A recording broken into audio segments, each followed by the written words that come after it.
আসসালামু আলাইকুম। Super commando batch, আমি সবসময় বলি যে এটা হচ্ছে মেডিকেল অ্যাডমিশন টেস্টের ক্ষেত্রে একদম সারা বাংলাদেশের সবচেয়ে ব্যতিক্রমী। এটা এই কারণে যেহেতু প্রত্যেকটা লেকচার 4টা সাবজেক্ট, তার মানে প্রত্যেকদিন 4টা সাবজেক্টের লেকচার থাকবে। এই 4টা সাবজেক্টের মধ্যে ইংলিশ এবং জেনারেল নলেজ আমরা প্রত্যেকদিন কমন রাখছি এবং আমরা লক্ষ্য করছি যে স্টুডেন্টরা ইংলিশ এবং জেনারেল নলেজে ভালো রেজাল্ট করে মেডিকেলে চান্স পাওয়ার সম্ভাবনা তার বহুগুণে বেড়ে যায়। তার মানে ইংলিশের ক্ষেত্রে 15তে কেউ যদি 15 পায় এবং সাধারণ জ্ঞানে যদি 10-এ 10 পায়, বিলিভ মি যে কোনো স্টুডেন্টের পক্ষে সম্ভব মেডিকেলে চান্স পাওয়া। তার মানে ইংলিশ সাধারণ জ্ঞান গেম চেঞ্জিং অংশ। এবং আমরা যদি মেডিকেল অ্যাডমিশন টেস্টের রেজাল্ট দেখি তাহলে লক্ষ্য করব যে খুব কাছাকাছি বলতে কি, যে স্টুডেন্টটা লাস্ট মেডিকেলে সরকারিভাবে চান্স পেয়েছে তারপরে প্রায় 5-7 নাম্বারের মধ্যে প্রায় 12-15 হাজার স্টুডেন্টের রেজাল্ট থাকে। তার মানে যেই 5300 সামথিং চান্স পায় তার সাথে আরো 12-15 হাজার স্টুডেন্টের প্রিপারেশন এমন ছিল যাদের প্রত্যেকেরই চান্স পাওয়ার সম্ভাবনা ছিল। এখন প্রশ্ন হলো যে তাহলে চান্স পাইলো কে আর পাইলো না কে? মূলত এটা ডিফারেন্সটা তৈরি হয় ইংলিশ সাধারণ জ্ঞান একটা মোস্ট ইম্পর্টেন্ট ফ্যাক্টর তার মধ্যে, বেশ করে ইংলিশ। কারণ ইংলিশে আমরা দেখছি যে অনেকে আছে 15তে 15 পায়, অনেক স্টুডেন্ট দেখা যায় 8, 7, 9। তার মানে এখানে প্রায় 7-8 নাম্বার একটা ডিফারেন্স তৈরি হয়। এবং আমরা জানি মেডিকেল অ্যাডমিশন টেস্ট এতটা কম্পিটিটিভ, 0.25 মার্কসের ডিফারেন্স কয়েকশো স্টুডেন্টের নাম্বারের মধ্যে ডিফারেন্স আনতে পারে এবং 1 নাম্বার তো আনবিলিভেবল। এই জন্য প্রত্যেক শিক্ষার্থীকে বলবো মেডিকেলে যদি তুমি চান্স পাইতে চাও ভাইয়া, প্রত্যেকটা সাবজেক্টে হাইয়েস্ট ফোকাস, প্রত্যেকটা চ্যাপ্টারের সর্বোচ্চ হচ্ছে ওটাকে বলা যায় কনসেপশন ক্লিয়ার রাখা এবং পরীক্ষার জন্য প্রথম থেকে এমনভাবে নিজেকে তৈরি করা মেডিকেলে যে স্টাইলে প্রশ্ন আসবে সেই স্টাইলে কোশ্চেন যাতে তুমি প্রথম থেকে প্র্যাকটিস করো। এবং খেয়াল রাখবা মেডিকেল অ্যাডমিশনের কোশ্চেন্সের প্যাটার্ন অন্য সবার চেয়ে ডিফারেন্ট। কিরকম ডিফারেন্ট সেটা একটু বলি। যেমন মেডিকেলে প্রথম প্রশ্নটা ধরো যে বায়োলজি থেকে বোটানি, তারপরে প্রশ্নটা ধরো ইংলিশ, তারপর প্রশ্নটা ধরো কেমিস্ট্রি ফার্স্ট পেপার, এরপর একটা ফিজিক্স সেকেন্ড পেপার, এরপর একটা জেনারেল নলেজ। তার মানে কোশ্চেন্স কিন্তু র্যান্ডম ওয়াইজ থাকে, এটা খুব ইম্পর্টেন্ট। তার মানে তুমি একটা প্রশ্ন আনসার করলা হচ্ছে বায়োলজির বোটানি থেকে, তারপরে প্রশ্নটা দিয়ে রাখছে ইংলিশ থেকে, তারপরে প্রশ্নটা দিয়ে রাখছে ফিজিক্স সেকেন্ড পেপার থেকে, তারপরে প্রশ্নটা দিয়েছে কেমিস্ট্রি ফার্স্ট পেপার থেকে। তার মানে প্রতি মুহূর্তে প্রশ্নের পরের প্রশ্ন অন্য আরেকটা সাবজেক্ট থেকে আসছে। আবার বলি এই কথাটা, পরের প্রশ্ন আরেকটা জায়গা থেকে আসছে।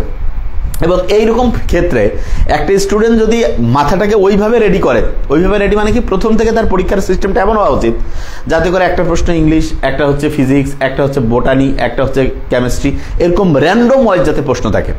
এবং আমরা এই জন্য প্রথম থেকে প্রত্যেকটা শিক্ষার্থীর 100 নম্বরের পরীক্ষা এবং এই র্যান্ডম সিস্টেমে যাতে তার অভ্যস্ততা তৈরি হয়, প্রত্যেক সপ্তাহে 1075 নম্বরের পরীক্ষা। এবং এইভাবে যদি সে পড়তে থাকে, বিশ্বাস করতে হবে এই কথা, 2 মাসের মধ্যে তার লেভেল যেটা আছে তার লেভেলের অন্য যে ফ্রেন্ডরা আছে তাদের চেয়ে সে 15 থেকে 25 নাম্বার বেশি দিতে পারে। তবে এটা খুবই পসিবল যদি সে সেইভাবে পড়ে। এবং এখানে আমি বলি কোর্স শেষ করা যতটা গুরুত্বপূর্ণ তার চেয়ে বেশি গুরুত্বপূর্ণ হচ্ছে কত বেশিবার আমি রিভিশন করলাম। তো অনেক স্টুডেন্ট বলে যে মেডিকেল অ্যাডমিশনের প্রত্যেকটা লাইন পড়তে হয়। এই কথা যদি কেউ বলে এটা পড়ার মূল কৌশলটাই সে বুঝে না। মূলত এখানে প্রত্যেকটা লাইন পড়তে এরকম না, মূলত পরীক্ষা যেখান থেকে প্রশ্ন আসে সেই জায়গাটা তার ভালো করে খেয়াল রাখতে হবে। এই জন্য আমি সবসময় বলি যে 75-25, তার মানে বইয়ের এমন 20-25% অংশ আছে যেখান থেকেই মূলত 75-80% কোশ্চেন আসবে, এমন 20-25% অংশ আছে। সেই অংশটা আগে একেবারে ঝকঝকা। এবং আমরা যদি এবারও মেডিকেল অ্যাডমিশন টেস্টের রেজাল্ট দেখি, 100-র মধ্যে যারা 67.25, 67.50 পেয়েছে তাদের কিন্তু চান্স আল্লাহর মধ্যে হয়ে গেছে। তার মানে 70% নাম্বার পেলে চান্স হয়ে যায়। সেইখানে যদি কেউ একটা স্টুডেন্ট যদি 80%, 85% পায়, একদম প্রথমের দিকের সিরিয়ালে থাকবে। তা আমি সব স্টুডেন্টকে বলবো অবশ্যই তুমি টার্গেট নিবা 95-97% নাম্বার যাতে তুমি কালেক্ট করতে পারো। তবে এমন অপ্রয়োজনীয় জিনিস পড়তে যাবে না যে জিনিস পড়তে গিয়ে প্রয়োজনীয় জিনিস ভুলে গেছো। আমি আবার বলি, এমন অপ্রয়োজনীয় জিনিস ভুলেও পড়তে যাবে না যেটা পড়তে গিয়ে জানা জিনিস প্রয়োজনীয় জিনিস ভুলে গেছো, এটা করবা না। এবং মাথায় রাখতে হবে তোমাকে যে ভাইয়া তুমি যদি কনসেপশন ক্লিয়ার থাকে, ইংলিশ সাধারণ জ্ঞানে যদি পূর্ণ মার্কস পাও এবং তোমার হচ্ছে যে আমি যেটাকে বলি যে জানা জিনিস যদি তুমি কারেক্ট করে আসতে পারো তুমি ইনশাআল্লাহ চান্স পাবা। তবে এটার জন্য তোমাকে এখন থেকে তোমার লাইফ স্টাইলে চেঞ্জ আনতে হবে। তার মধ্যে আমি সবসময় যেটা বলি যে তুমি যে মেডিকেল অ্যাডমিশন টেস্ট পরীক্ষাটা দিবা এটা কিন্তু অ্যাবসলিউটলি সকাল 10টায় দিবা, সকাল 10টা। এই জন্য তুমি চেষ্টা করবা যে যত পরীক্ষা তুমি দিবা সকাল 10টায় যাতে তুমি পরীক্ষাটা দাও। কি কারণে? কারণ আমাদের ব্রেইন কাল এমনভাবে অ্যাসেম্বল করছে, আমরা একই সময় যখন একই কাজ রেগুলারিটি মেনটেন করে করি তখন আমাদের ব্রেইনের মধ্যে একটা আলাদা ফ্রিকোয়েন্সি তৈরি হয়, একটা ওয়েভ তৈরি হয় এবং ওই সময় দেখা যায় ওই কাজের প্রতি আমাদের দক্ষতা বেড়ে যায়। একটা এক্সাম্পল দিই, ধরা যাক যে একটা মানুষ ঠিক সকাল 7:30টার সময় নাস্তা করে, দেখা যাবে ঠিক 7:30টার সময় কিন্তু তার খিদা চলে আসে। ধরা যাক যে একটা মানুষ ঠিক দুপুর 2টায় হচ্ছে লাঞ্চ করে, দুপুর 2টার দিকে তার একটা ক্ষুধা লাগার যে অনুভূতি সেটা চলে আসবে। তার মানে যেই কাজটা আমরা রেগুলারিটি মেনটেন করে একই সময় করি, ওই সময় আমাদের ওইটার প্রতি আমাদের শরীর অটোমেটেড নিজেকে তৈরি করে। এবং এই জন্য একটা শব্দ আছে বায়োলজিক্যাল ক্লক। তার মানে আমাদের ব্রেইনের যে হাইপোথ্যালামাস আছে তার মধ্যে আল্লাহ ওইরকম একটা ঘড়ি বসায় রাখছেন, ওই ক্লকটা টিক টিক করে কাজ করছে। আমরা প্রত্যেকদিন কিভাবে আমাদের রুটিনটাকে অ্যাসেম্বল করছি তার উপর ভিত্তি করে সে হচ্ছে ওইটাকে ফাউন্ডেশন ধরে তার হচ্ছে কার্যক্রমগুলো হচ্ছে যে ওটাকে বলবো যে সাজানোর বা অ্যারেঞ্জ করার হচ্ছে চেষ্টা করে। তা আমার যেটা মনে হয় প্রত্যেক স্টুডেন্টের উচিত যে তুমি ফাইনালি পরীক্ষা দিবা মেডিকেল অ্যাডমিশন টেস্ট অ্যাবসলিউটলি সকাল 10টায়। এখন থেকে তোমার নিজেকে রেডি করে ফেলা উচিত, ঠিক 10টায় পরীক্ষা দিতে হবে এটা। এবং তার সাথে আরেকটা জিনিস, তুমি কোন কলম দিয়ে পরীক্ষা দিবা সেটা এখন থেকে সাজায় ফেলো। এবং এক্ষেত্রে আমি বলি যেই কলমের দ্রুততার সাথে কালি ছাড়তে পারে, এক্ষেত্রে কলমের হচ্ছে 0.7 মিলিমিটার, 0.9 মিলিমিটার, 1.4 মিলিমিটার পর্যন্ত বোধহয় কলম আছে। যত মোটা কলম, হ্যাঁ তুমি দেখবা কলম, সেই কলমটা দিয়ে তুমি দ্রুত পূরণ করতে পারবা। এবং ইন্টারেস্টিং পয়েন্ট, একদম 0.5 মিলিমিটার কলম ব্যবহার করছে আর তুমি ব্যবহার করছো 0.7, তাহলে তুমি দেখবা যে 100টা পূরণ করতে গেলে প্রায় তুমি 2 মিনিট সামথিং, 2 মিনিট প্রায় বলা যেতে পারে 40-41 সেকেন্ড তোমার সেভ হবে। তার মানে তুমি চিন্তা করছো 1 মিনিটে 2টা এমসিকিউ দাগানোর সুযোগ, সেখানে 2 মিনিট 40-42 সেকেন্ডে প্রায় 5টা এমসিকিউ দাগানোর সুযোগ তৈরি হয়। আর মেডিকেল অ্যাডমিশন তুমি জানো 0.25ও তোমার জন্য গেম চেঞ্জ। আর যারা সত্যি চান্স পেতে চাও আমি বলবো এখন থেকে ভাইয়া, অনেকে প্রশ্ন করে যে ভাই আমি এতদিন ঠিকভাবে পড়িনি, এখন পড়ে সম্ভব কিনা। আমি এটার উত্তরটা সবসময় এরকম করে বলি যে তোমার কতটা তুমি ফোকাসড হইতে পড়ো। যেমন দেখো যে গভর্নমেন্ট সরকারে ছিল, মানে যারা পরিচালনায় ছিল তাদেরকে সরাইতে পারবে এটা কেউ বিশ্বাস করেনি না। কিভাবে পারলো? কারণ স্টুডেন্টরা এতটাই ইন্টেন্সড ওয়েতে, এতটাই মন থেকে হচ্ছে যে সংগ্রাম করছে, চেষ্টা করছে, আল্লাহর রহমতে চেঞ্জ হয়ে গেছে। ঠিক তেমনি করে তুমি যে পরিশ্রমটা করবা, তুমি কতটা মানসিকভাবে হচ্ছে একাগ্রতার সাথে করবা, রেগুলারিটি মেনটেন করে কতটা রুটিন মাফিক পড়বা, যা কিছু থাকবে না কেন তো তুমি আমি পড়ার মধ্যে থাকবো, এরকম মেন্টালিটি যদি তোমার মধ্যে থাকে ইনশাল্লাহ আমরা তো বিশ্বাস করি যে তুমি অবশ্যই অসাধারণ রেজাল্ট করবে এবং তুমি ইনশাল্লাহ চান্স পেয়ে যাবে। ঠিক আছে? তা আমরা প্রত্যেকদিন ইনশাল্লাহ 4টা করে সাবজেক্ট পড়বো। তার মধ্যে এখন যেটা আমরা করবো প্রত্যেকদিন হচ্ছে যে 3টা করে এখন এই ক্লাসগুলো হচ্ছে ফ্রি ক্লাস, যেই করতে পারে। আর যারা আমাদের কোর্সের ভিতরের তাদের হচ্ছে যে রেগুলার কিন্তু তোমাদের হচ্ছে যে পরীক্ষা হয়ে যাবে। আচ্ছা, রুটিনটার যে ব্যাপারটা আমি একটু বলবো যে রুটিনটা কিভাবে হবে। আগে আমি একটু পড়ার মধ্যে প্রবেশ করতে চাই, তারপরে দেখবো যে তোমরা পড়ার সাথে কিরকম করে হচ্ছে একাত্ম হতে পারছো। এবং আমি কিন্তু পড়া ধরবো লাইভ ক্লাসে, আমাদের প্রত্যেকটা লাইভ ক্লাসে 4টা অংশ আছে। প্রত্যেকদিন 4টা লাইভ ক্লাস, আবার প্রত্যেকটা অংশের মধ্যে 4টা অংশ। কিরকম? প্রথমে পড়াবো, তারপরে পড়া ধরবো, বিগত দিনের কোনো সমস্যা আছে কিনা সেটা, এবং অফিসে জানানোর পরও সমস্যার সমাধান হয়নি এই জিনিসটা। তার মানে প্রত্যেক দিন আমরা 4টাকে অংশকে একসাথে যুক্ত করে পড়বো। এবং আমি বিশ্বাস করো সারা বাংলাদেশের মধ্যে তুমি সবচেয়ে সেরা প্রিপারেশন নিতে পারো যদি তুমি অনলাইনকে ঠিকভাবে কাজে লাগাও। এবং আমরা যেভাবে অ্যাসেম্বল করেছি এটা আমি একদম মানে আমি তো অন ক্যামেরায় বলছি, তুমি বুঝতেই পারছো আমরা রেগুলার হচ্ছে যে লাইভে আসি, তুমি দেখলেই বুঝতে পারবা। অন ক্যামেরা আমি বলছি যে তুমি যদি আমাদের ফর্মুলাগুলো ফলো করে পড়ো, আর তোমার লেভেলের আরেকটা স্টুডেন্ট যদি 3-4টা কোচিং করে, 5-6টা প্রাইভেট পড়ে, ব্যাচে পড়ে, বাসায় পড়ে, প্রত্যেক মাসে 60-70 হাজার টাকা খরচ করে, তোমার লেভেলের প্রিপারেশন নিতে পারবে না। কি কারণে? কারণ এখানে আমি তোমাকে পড়াবো বাস। এখন তোমার যেটা কাজ, প্রত্যেকটা সাবজেক্টে আলাদা খাতা তৈরি করে ফেলো এবং এই ক্লাস শুরুর আগে পানি ঠিকভাবে পর্যাপ্ত পরিমাণে পান করে ফেলো। পানির একটা বোতল রাখবা সুন্দর, কুসুম কুসুম গরম পানি খাবা, বুক ভরে শ্বাস নিবা, ধরে রাখবা, ছাড়বা। এবং বাংলাদেশে এবং সবচেয়ে ইতিহাসের মধ্যে সবচেয়ে ফেয়ার পরীক্ষা এবার সামনে হইতে যাচ্ছে ইনশাল্লাহ। কারণ আমরা জানি প্রত্যেকবারে মেডিকেল কোশ্চেন্স নিয়ে অনেক রকমের থাকে না, কখনো ফার্স্ট হচ্ছে 500 স্টুডেন্ট আছে, কখনো 100, কখনো দেখা যাচ্ছে অনেক স্টুডেন্ট পেয়ে যাচ্ছে। এইবার আশা করছি একজনও আল্লাহর রহমতে ইনশাল্লাহ 2 নাম্বারে কেউ করতে পারবে না। তাহলে এই যে সুযোগ আমার মনে হয় প্রত্যেক শিক্ষার্থীর উচিত। এবং আমরা অলরেডি তো আমি এটা বলেছি এবং আমরা সামনে এটা নিয়ে আরও বলবো যে মেডিকেল অ্যাডমিশন টেস্টের পরীক্ষার পদ্ধতির মধ্যে একটা চেঞ্জ আনার উচিত। সেকেন্ড টাইম যাতে সবাই তো দিতেই পারে, যারা ইমপ্রুভমেন্ট তারাও যাই দিতে পারে, এটা নিয়ে আমরা বলছি, দেখা যাক তারা কি করে। এবং আরেকটা জিনিস, অ্যাডমিশন টেস্টটা আমরা যারা পড়াশোনা, আমি তো বুঝি যতদূর, আমার মতে 100 নাম্বার না করে এটা 200 থেকে 300 নাম্বার করা উচিত, তাহলে স্টুডেন্টদের জন্য খুব গেম চেঞ্জিং হবে। আর প্রত্যেককে বলবো যে এখন যে স্টাইলে আমরা পড়বো এইটা তোমার হচ্ছে একই সাথে মেডিকেল অ্যাডমিশনেরও কাজে লাগবে, এবং তোমার যে সামনে যে প্লাসের পরীক্ষা আছে, বিশেষ করে কেমিস্ট্রি আছে, বায়োলজি আছে, এটা তো তোমার হেল্পফুল হবে। তাহলে খাতা রেডি করো, এবং আমার মনে হয় যে এখন পড়া শুরু করার জন্য সবচেয়ে সেরা সময়ের মধ্যে আমরা ইনশাল্লাহ চলে আসছি। ওকে, আর আমি পরে কমেন্টস পড়বো তোমাদের, আমি জাস্ট দেখছি, তোমরা হচ্ছে শুরু করে ফেলো, খাতা কলম লিখে ফেলো। আমি ধরবো, কিন্তু আমি পড়াবো, ধরবো, ঠিক আছে? খুব ইন্টারেক্টিভ হবে ক্লাসগুলো এখন থেকে ইনশাল্লাহ, এবং ফাস্ট হবে, ওই আদামরা লোকাল গাড়ির স্টাইলে পড়া হবে না। আচ্ছা, তাহলে আমরা শুরু করছি, প্রথমে কেমিস্ট্রি দিয়ে শুরু করবো। কেমিস্ট্রিতে আমরা এই অধ্যায়টা দিয়ে শুরু করতে চাই। কোন অধ্যায়টা সেটার নাম বলি? মৌলের পর্যাবৃত্ত ধর্ম রাসায়নিক বন্ধন, ঠিক আছে? ওকে, মৌলের পর্যাবৃত্ত ধর্ম ও রাসায়নিক বন্ধন, ধর্ম ও রাসায়নিক বন্ধন। আচ্ছা, এখানে যখন আমরা শুরু করব, প্রথম আমি যে জিনিসটার উপরে গুরুত্ব দেবো সেটা আগে একটু মন দিয়ে শোনো। এইখানে একটা স্টুডেন্ট যদি বলে যে ভাই আমি একটা জিনিস পড়ে যেতে চাই এই অধ্যায়ে, একটা জিনিস, তাহলে সে কোনটা পড়বে? আমার মতে কেউ যদি একটা জিনিস পড়ে তাহলে তাকে এই ফাজানের নীতিটা ভালো করে পড়তে হবে। একটা জিনিস যদি পড়ে তাকে ফাজানের নীতি পড়তে হবে। তার মানে প্রথম সবচেয়ে গুরুত্বপূর্ণ এইটা, এবং এইটার উপর ভিত্তি করে মেডিকেল অ্যাডমিশনের প্রশ্ন থাকবেই থাকবে। তাহলে এবার দেখি আমরা এটা কিভাবে বলে। ফাজানের নীতি মূলত চারটা কথার উপর ভিত্তি করে প্রতিষ্ঠিত। কটা কথা? চারটা। প্রথম যে কথাটা সেটা হচ্ছে ক্যাটায়ন নিয়ে বলেছে। কি নিয়ে বলো? ক্যাটায়ন।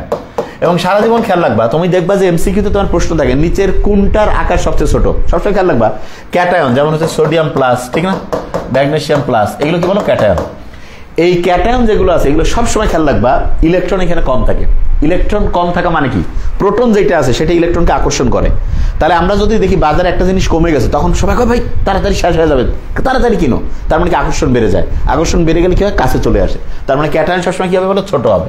তাহলে খেয়াল রাখবা, সারা দুনিয়ায় খেয়াল রাখবা যত ক্যাটায়ন, সমস্ত ক্যাটায়নগুলো ছোট। ক্যাটায়ন কি হবে বলো? ছোট। এরপরে দ্বিতীয় যে কথা আছে অ্যানায়ন। আচ্ছা, অ্যানায়ন জিনিসটাকে আমি বলি। অ্যানায়ন হচ্ছে কেউ যখন ইলেকট্রন গ্রহণ করার পরে তার যে অবস্থা হয়, এবং নর্মালি অধাতুগুলো অ্যানায়ন হয়, যেমন হচ্ছে ক্লোরাইড, ঠিক না, এটা হচ্ছে একটা অ্যানায়ন। এবং সবসময় খেয়াল রাখবা অ্যানায়ন যেটা, এটার আকার হবে বড়। তার মানে যেটার আকার নর্মালি বড় সেই ফর্মুলার মধ্যেও বড় শব্দটা আছে। তার মানে ক্যাটায়ন ছোট, অ্যানায়ন বড়। ওকে, ফাইন। এবং সবসময় খেয়াল রাখবে একবার যদি কোনো জিনিস বড় হয়ে যাচ্ছে, যেমন তোমার বেতন বড় হয়েছে, মানে কি বেতন বেরিয়ে গেছে, তারপরে কিন্তু আর কমার সুযোগ নেই, আরো বাড়াইতে হবে। তাহলে অ্যানায়ন যখন বড় হয়েছে তখন এর পরের সংখ্যাটাও বড় হবে। তার মানে কি চার্জের সংখ্যা বেশি। কিভাবে বলো? চার্জের সংখ্যা বেশি, চার্জের সংখ্যা বেশি। এরপরে আরেকটা কথা আছে, যেই কথাটা আমরা অনেক সময় ফোকাস করি না। সেই কথাটা কি? সেটা হচ্ছে ডি এবং এফ অরবিটালের উপস্থিতি। ডি এবং এফ অরবিটালের উপস্থিতি। ডি এবং এফ অরবিটালের উপস্থিতি। ওকে, ফাইন। এই চারটা কথার উপর ভিত্তি করে তারা একটা ফর্মুলা বের করেছে। সেই ফর্মুলাটা বলার আগে এই চারটা কথা আরেকবার বলি। ক্যাটায়ন যত ছোট, ক্যাটায়ন কি? ধনাত্মক চার্জ বিশিষ্ট যে আধান। এটা কারা করে? সাধারণত ধাতু যেগুলো আছে, যেগুলো শেষে আম আছে না, সেগুলো মনে রাখার জন্য বলছি। একটা ইলেকট্রন দুইটা তিনটা এরকম করে দিতে পারে, দেওয়ার পরে ক্যাটায়ন হয়। এটা কি হবে? ছোট। অ্যানায়ন নিশ্চয়ই বুঝতে পারছো, অধাতু ইলেকট্রন নেওয়ার পরে যে অবস্থা। অ্যানায়নে কি হয়? ইলেকট্রনের সংখ্যা বেড়ে গেছে, প্রোটন বলতেছে না এত বেশি, রিল্যাক্স। রিল্যাক্স মানে আকর্ষণ কম। আকর্ষণ কম মানে দূরে চলে গেছে, দূরে চলে গেলে বড় হয়েছে। তাহলে অ্যানায়ন বড়, বড় হয়েছে, তার মানে তারপরের অংশটা বড়ই হবে। তার মানে কি? চার্জের সংখ্যা বেশি। এরপরে কি? ডি এবং এফ অরবিটালের উপস্থিতি। এই চারটা বৈশিষ্ট্যের উপর ভিত্তি করে তারা একটা ফর্মুলা বের করেছে। সেই ফর্মুলাটার নাম কি? পোলার আয়ন বলে একটা ফর্মুলা আছে। পোলার আয়ন, পোলার আয়ন বেশি হবে। কিভাবে বলো? পোলার আয়ন বেশি হবে। তার মানে এই যে চারটা বৈশিষ্ট্য আমরা দেখছি, যে চারটা কি বলছে? ক্যাটায়ন যদি ছোট হয়, অ্যানায়ন যদি বড় হয়, চার্জের সংখ্যা যদি বেশি হয়, ডি এবং এফ অরবিটাল উপস্থিত থাকলে কি হবে? পোলার আয়ন বেশি হবে। আচ্ছা, এখন প্রশ্ন হলো যে ভাই পোলার আয়ন জিনিসটা কি? পোলার আয়নকে আমি সহজ করে বলি। এখানে ধরো একটা ক্যাটায়ন আছে, আর এখানে ধরো একটা কি আছে? অ্যানায়ন। এই ক্যাটায়নের যে ইলেকট্রন মেঘ, এটা করতে অ্যানায়নের ইলেকট্রন মেঘের যে বিকৃতি, বিকৃতি জিনিসটা সহজ করে কিভাবে আমরা বুঝতে পারি সেটা বলি। ধরো তুমি এক জায়গায় একটা বিরিয়ানি খাইতে গেছো, তা তুমি দেখবো অনেক সময় হয় কি, বিরিয়ানি খাইতে গেছে, কিংবা কেউ হচ্ছে যে ওটাকে বলে খিচুড়ি খাইতে গেছে, একদম বিরিয়ানির প্যাকেটটা একদম একটা সুষম, একদম একটা বাটির মতো এরকম করে সুন্দর করে দিছে। তা এইটা হচ্ছে সুষম বিন্যাস। তা এইটার মধ্যে কেউ যদি মনে করে একটু এই আবল তাবল করে খাওয়া শুরু করে, তখন দেখবা যে এই সুষম যে বিন্যাসটা আছে এটা একটু খোঁচর মোচর হয়ে যাবে। এই খোঁচর মোচর যে হলো এটা হচ্ছে পোলারায়ন। তার মানে একটা সুষম বিন্যাসের যে বিকৃতি সেটা কি বলে? পোলারায়ন। আর ইন্টারেস্টিং পয়েন্ট, পোলারায়নের সাথে আরেকটা জিনিসের তারা সম্পর্ক দেখিয়েছে। সেটা কি? সেটা হচ্ছে এই জায়গায় নিয়ে আসবো আমরা। পোলারায়ন সমানুপাতিক হচ্ছে সমযোজী বৈশিষ্ট্য। পোলারায়ন সমানুপাতিক কি বলো? সমযোজী বৈশিষ্ট্য। তার মানে হচ্ছে কোথাও যদি পোলারায়ন বেশি হয় তাহলে তার সমযোজী বৈশিষ্ট্য কি হবে? বেশি হবে। পোলারায়ন যদি কম হয় তাহলে তার সমযোজী বৈশিষ্ট্য কম হবে। আচ্ছা, এই যে একটা বৈশিষ্ট্য আমরা শিখলাম, এই একটা বৈশিষ্ট্যের উপর ভিত্তি করে আমরা 10টা থেকে 15টা বৈশিষ্ট্য বের করতে পারবো। যেভাবে আমাদের একটার উপর অ্যাবসলিউটলি একটা বৈশিষ্ট্যের উপর ভিত্তি করে 10 থেকে 15টা বৈশিষ্ট্য ব্যাখ্যা করতে পারবো। কিরকম সেটা দেখাচ্ছি। কারো যদি পোলারায়ন বেশি হয় তার মানে তার সমযোজী বৈশিষ্ট্য বেশি। সমযোজী বৈশিষ্ট্য এর ঠিক বিপরীতে আরেকটা বৈশিষ্ট্য আছে, সেটা কি? আয়নিক বৈশিষ্ট্য। তার মানে পোলারায়ন বেশি হলে সমযোজী বৈশিষ্ট্য বেশি, এবং তার মানে হচ্ছে আয়নিক বৈশিষ্ট্য কম। কি হবে বলো? আয়নিক বৈশিষ্ট্য কম। এখন এই যে পোলারায়ন আমরা শিখলাম, তার সাথে তাহলে কার সম্পর্ক হচ্ছে? সমযোজী সম্পর্ক হচ্ছে, আয়নিকের সম্পর্ক হচ্ছে। এখন তাহলে যে কেউ বলবে সমযোজী এইটা আসলে জিনিসটা কি? সমযোজী যে যৌগ আছে এটাকে আমরা যদি এক কথায় বলি, এক কথায়, সেটা কি? অধাতু এবং অধাতুর মধ্যে যে বন্ধন সেটা সমযোজী, অধাতু এবং অধাতু যেটা সেটা হচ্ছে কি সমযোজী। এবং সবসময় এক্সাম্পল দিয়ে পড়বা, কিরকম সেটা বলি। এই যে সমযোজী, এইটাকেই কিন্তু আমরা বলতে পারি কি জানো, জৈব যৌগ। কি বলতে পারি বলো, জৈব যৌগ। তুমি বলতে পারো যে ভাই এটা কিভাবে হইলো, দেখো তোমার একটা জিনিস দেখি, জৈব যৌগের সাধারণত কি যুক্ত হয়, সাধারণত আমরা জানি সন অফ এসপি যুক্ত হয়। সন অফ এইচপি মানেটা কি, এসতে হচ্ছে সালফার হইতে পারে, ওতে অক্সিজেন হইতে পারে, এতে নাইট্রোজেন হইতে পারে, এরপরে হইতে পারে এফ যেটা রয়েছে এটা হচ্ছে ওই যে ফ্লোরিন, ক্লোরিন, হ্যালোজেন হইতে পারে এগুলো, এইচতে হচ্ছে হাইড্রোজেন হইতে পারে, পিতে ফসফরাস। যতগুলো এক্সাম্পল লিখলাম সমস্ত এক্সাম্পল কি ধাতু না ধাতু, যে কেউ কবে হবে এগুলো সবগুলো অধাতু, সালফার অধাতু, অক্সিজেন অধাতু, নাইট্রোজেন অধাতু, তারপর ফ্লোরিন, ক্লোরিন, ব্রোমিন, আয়োডিন, যত হ্যালোজেন আছে, হাইড্রোজেন আছে, ফসফরাস, সমস্ত জিনিসকে অধাতু। তার মানে অধাতুর মধ্যে যে বন্ধন সেটা কি, অবশ্যই অবশ্যই সমযোজী। তাহলে সমযোজী সমান সমান তুমি লিখে ফেলতে পারো জৈব যৌগ। আচ্ছা, এবার যদি যে কাউকে আমি যে বললে আয়নিক কোনটা, আয়নিকের সহজ সংজ্ঞা বলতে পারি আমরা, ধাতু এবং অধাতুর মধ্যে যে যৌগ গঠিত হয় সেটা হচ্ছে আয়নিক যৌগ। ধাতু এবং অধাতু মিলে যেটা গঠিত হয় আয়নিক যৌগ, এবং আয়নিক যৌগের যে বৈশিষ্ট্যটা সেটাকে বলা আয়নিক বৈশিষ্ট্য। ওকে, আচ্ছা এখন দেখো সমযোজী বলতে কি, জৈব যৌগ। সমযোজী মানে কি, অধাতু অধাতু মিলে। আচ্ছা, আয়নিক মানে কি, ধাতু অধাতু। তাহলে আয়নিক মানে আর অন্য কি হইতে পারে, আয়নিক মানে হইতে পারে অজৈব যৌগ। কি হতে পারে বলো, অজৈব যৌগ, অজৈব যৌগ। এতক্ষণ থেকে আমি যা কিছু পড়িয়েছি এগুলোকে ইচ্ছা করলে দুইটা ছোট্ট বক্সের মধ্যে নিয়ে আসা যাবে। তার মানে মাত্র দুইটা লাইন, যে দুইটা লাইনের মধ্যে সবগুলো এই যে এতক্ষণ যা পড়াইলাম সবগুলোকে নিয়ে আসা যায়। সেই দুইটা লাইন কিরকম হতে পারে এইভাবে তুমি লেখো। এটা হচ্ছে একটা নাম্বার লাইন হচ্ছে এরকম, পোলার আয়ন সমানুপাতিক আমরা লিখতে পারি সমযোজী বৈশিষ্ট্য, সমানুপাতিক আমরা লিখতে পারি জৈব যৌগ, সমানুপাতিকের জায়গায় এবার হয়ে যাবে ব্যস্তানুপাতিক হচ্ছে আয়নিক যৌগ, ব্যস্তানুপাতিক আমরা লিখতে পারি অজৈব যৌগ। তাহলে তুমি দেখো লাইন শিখলা মাত্র একটা, কিন্তু এই একটা লাইনের মধ্যে কতগুলো লাইন নিয়ে আসলা। তার মানে তুমি যখন পড়বা তোমার টার্গেটটা থাকবে পড়াটাকে কনসাইজ করা। যেমন তুমি নর্মালি একটা ফর্মুলা পড়ে E=mc², এটা হচ্ছে মডার্ন যে ফিজিক্স আছে তার ফাদার বলা হয় ইকুয়েশনকে। তোমার দেখে মনে হবে মাত্র ভাইয়া একটা ই আর mc², এবং আগের যে ফর্মুলা বিখ্যাত ছিল সেটা হচ্ছে F=ma। তুমি দেখো কত ছোট ফর্মুলা, কিন্তু সবচেয়ে দামি ফর্মুলা। দেখো এটা এফ দিয়ে শুরু, এটা ই দিয়ে, এফ ই, ঠিক না? মানে আমি অনেক সময় বলি এটা হচ্ছে ফাদার সমান মাদার, যদিও নিশ্চয়ই জানো এটা হচ্ছে বল হচ্ছে কি, এই যে ভর আর ত্বরণের গুণফল। আর এখানে কি আছে, এম ভরের একটা বস্তু। ইন্টারেস্টিং জিনিস, যদি আলোর বেগে দৌড়ায় সেটা আর বস্তু থাকবে না, সেটা শক্তিতে রূপান্তর হয়ে যাবে। কিসে রূপান্তর হয়ে যাবে? শক্তি। তাই এগুলো নিয়ে আমরা ফিজিক্সে বলবো। আমি জাস্ট তোমাকে যে জিনিসটা ফোকাস করতে বলছি সেটা হচ্ছে এই লাইনটা আগে মাথায় রাখতে হবে। তার মানে পোলার আয়ন মানে সমযোজী মানে জৈব যৌগ, ব্যস্তানুপাতিক আয়নিক যৌগ, ব্যস্তানুপাতিক অজৈব যৌগ, মোস্ট ইম্পর্টেন্ট এই লাইনটা। আচ্ছা, দ্বিতীয় যে লাইনটা আমরা শিখবো সেটা কি শিখলাম, অলরেডি তুমি অলরেডি শিখে ফেলছো। সেটা হচ্ছে এইরকম যে ভাইয়া সমযোজী যেটা, এইটা মানে হচ্ছে অধাতু প্লাস অধাতু, এইটা মানে হচ্ছে জৈব যৌগ, এইটা মানে আবার কয়েকটা কথা আছে, সেই কয়েকটা কথা আমি একটু বলি, একবারে আমি একটা বক্সের মধ্যে নিয়ে যাব। কি সেটা? এটা হচ্ছে নিম্ন গলনাঙ্ক, নিম্ন গলনাঙ্ক, নিম্ন স্ফুটনাঙ্ক, নিম্ন স্ফুটনাঙ্ক, ভেরি ফাইন। তারপর হতে পারে কি পানিতে অল্প দ্রবণীয়, অল্প দ্রবণীয় বা অদ্রবণীয় বলতে পারি, অদ্রবণীয় আমরা বলতে পারি, ঠিক আছে, কিছু কিছু আছে অল্প। এরপরে হচ্ছে কি জৈব দ্রাবকে দ্রবণীয়, জৈব দ্রাবকে দ্রবণীয়, জৈব দ্রাবকে দ্রবণীয়। আর একটা খুব দামি কথা আছে, সেটা কি গলিত বা দ্রবীভূত অবস্থায়, গলিত বা দ্রবীভূত অবস্থায় বিদ্যুৎ অপরিবাহী, বিদ্যুৎ অপরিবাহী, অপরিবাহী, অপরিবাহী। আরেকটা কথা, মানে কথার কোনো শেষ নাই, একটা লাইন দিয়ে বহু কথা তুমি নিয়ে আসতে পারো। তাহলে এটা কি নিম্ন গলনাঙ্ক বিশিষ্ট, এটা নিম্ন স্ফুটনাঙ্ক বিশিষ্ট, পানিতে অল্প দ্রবণীয় বা অদ্রবণীয়, জৈব দ্রাবকে দ্রবণীয়, গলিত বা দ্রবীভূত অবস্থায় বিদ্যুৎ অপরিবাহী। আচ্ছা, আরেকটা কি হতে পারে, সমানুতা প্রদর্শন করে, সমানুতা প্রদর্শন করে। যে কোনো শিক্ষার্থী যদি একটু ঠান্ডা মাথায় চিন্তা করে যে আচ্ছা ভাই এই যে সমানুতা প্রদর্শন করে এটা তো জৈব যৌগের কথা, আর হ্যাঁ জৈব যৌগ মানেই তো সমযোজী। ও ঠিক আছে। তো আচ্ছা, এই যে জৈব দ্রাবকে দ্রবণীয়, আমরা তো জানি যেটা আছে জৈব যৌগ সেটা দ্রাবকে দ্রবণীয়। ও তাহলে জৈব যৌগের সাথে সমযোজী, ভেরি নাইস। নিম্ন গলনাঙ্ক কেন? কারণ হচ্ছে এখানে কোনো প্লাস মাইনাস চার্জ নাই, আকর্ষণ নাই।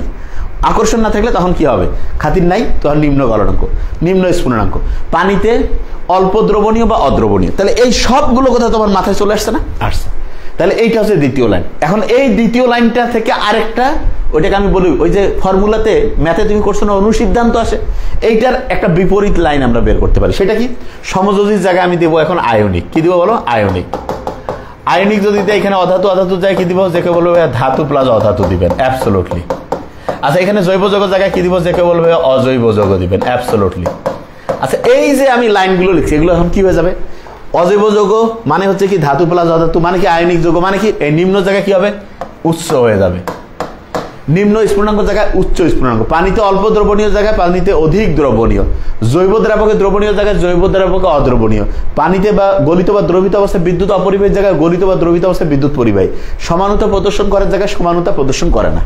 তাহলে তুমি যদি একটু খেয়াল করে দেখো কত ইজি, একটু যদি ঠান্ডা মাথায় নিয়ে আসো। এই যে দেখো তুমি পোলার আয়নের সাথে সমযোজী, জৈব, আয়নিক, অজৈব, এরপরে দেখো গলনাঙ্কের সাথে সম্পর্ক, স্ফুটনাঙ্ক, পানিতে কে বেশি দ্রবণীয় কে কম দ্রবণীয়, কে জৈব দ্রাবকে বেশি দ্রবণীয় কম দ্রবণীয়, সমানতা কে প্রদর্শন করবে কে করবে না, এই সমস্ত প্রশ্নের উত্তর তুমি কোথা থেকে দিতে পারো? ফাজারের নীতি। তাহলে আমি যে বলছি এই অধ্যায় যদি কেউ একটা টপিকস পড়ে, কোনটা সেটা? সেটা হচ্ছে এই ফাজারের নীতি। এই নীতিটা কয়টা কথার উপর ভিত্তি করে প্রতিষ্ঠিত হয়েছে? 4টা কথা। কি কি ছিল? ক্যাটায়ন কত ছোট, অ্যানায়ন কত বড়, চার্জের সংখ্যা কত বেশি, ডি এবং এফ অরবিটাল উপস্থিতি আছে না নেই, যদি থাকে তাহলে কি হবে? পোলার আয়ন বেশি। পোলার আয়নকে ক্যাটায়ন করতে গিয়ে অ্যানায়নের ইলেকট্রন বেগের বিকৃতি। বিকৃতিটা কিভাবে বললাম?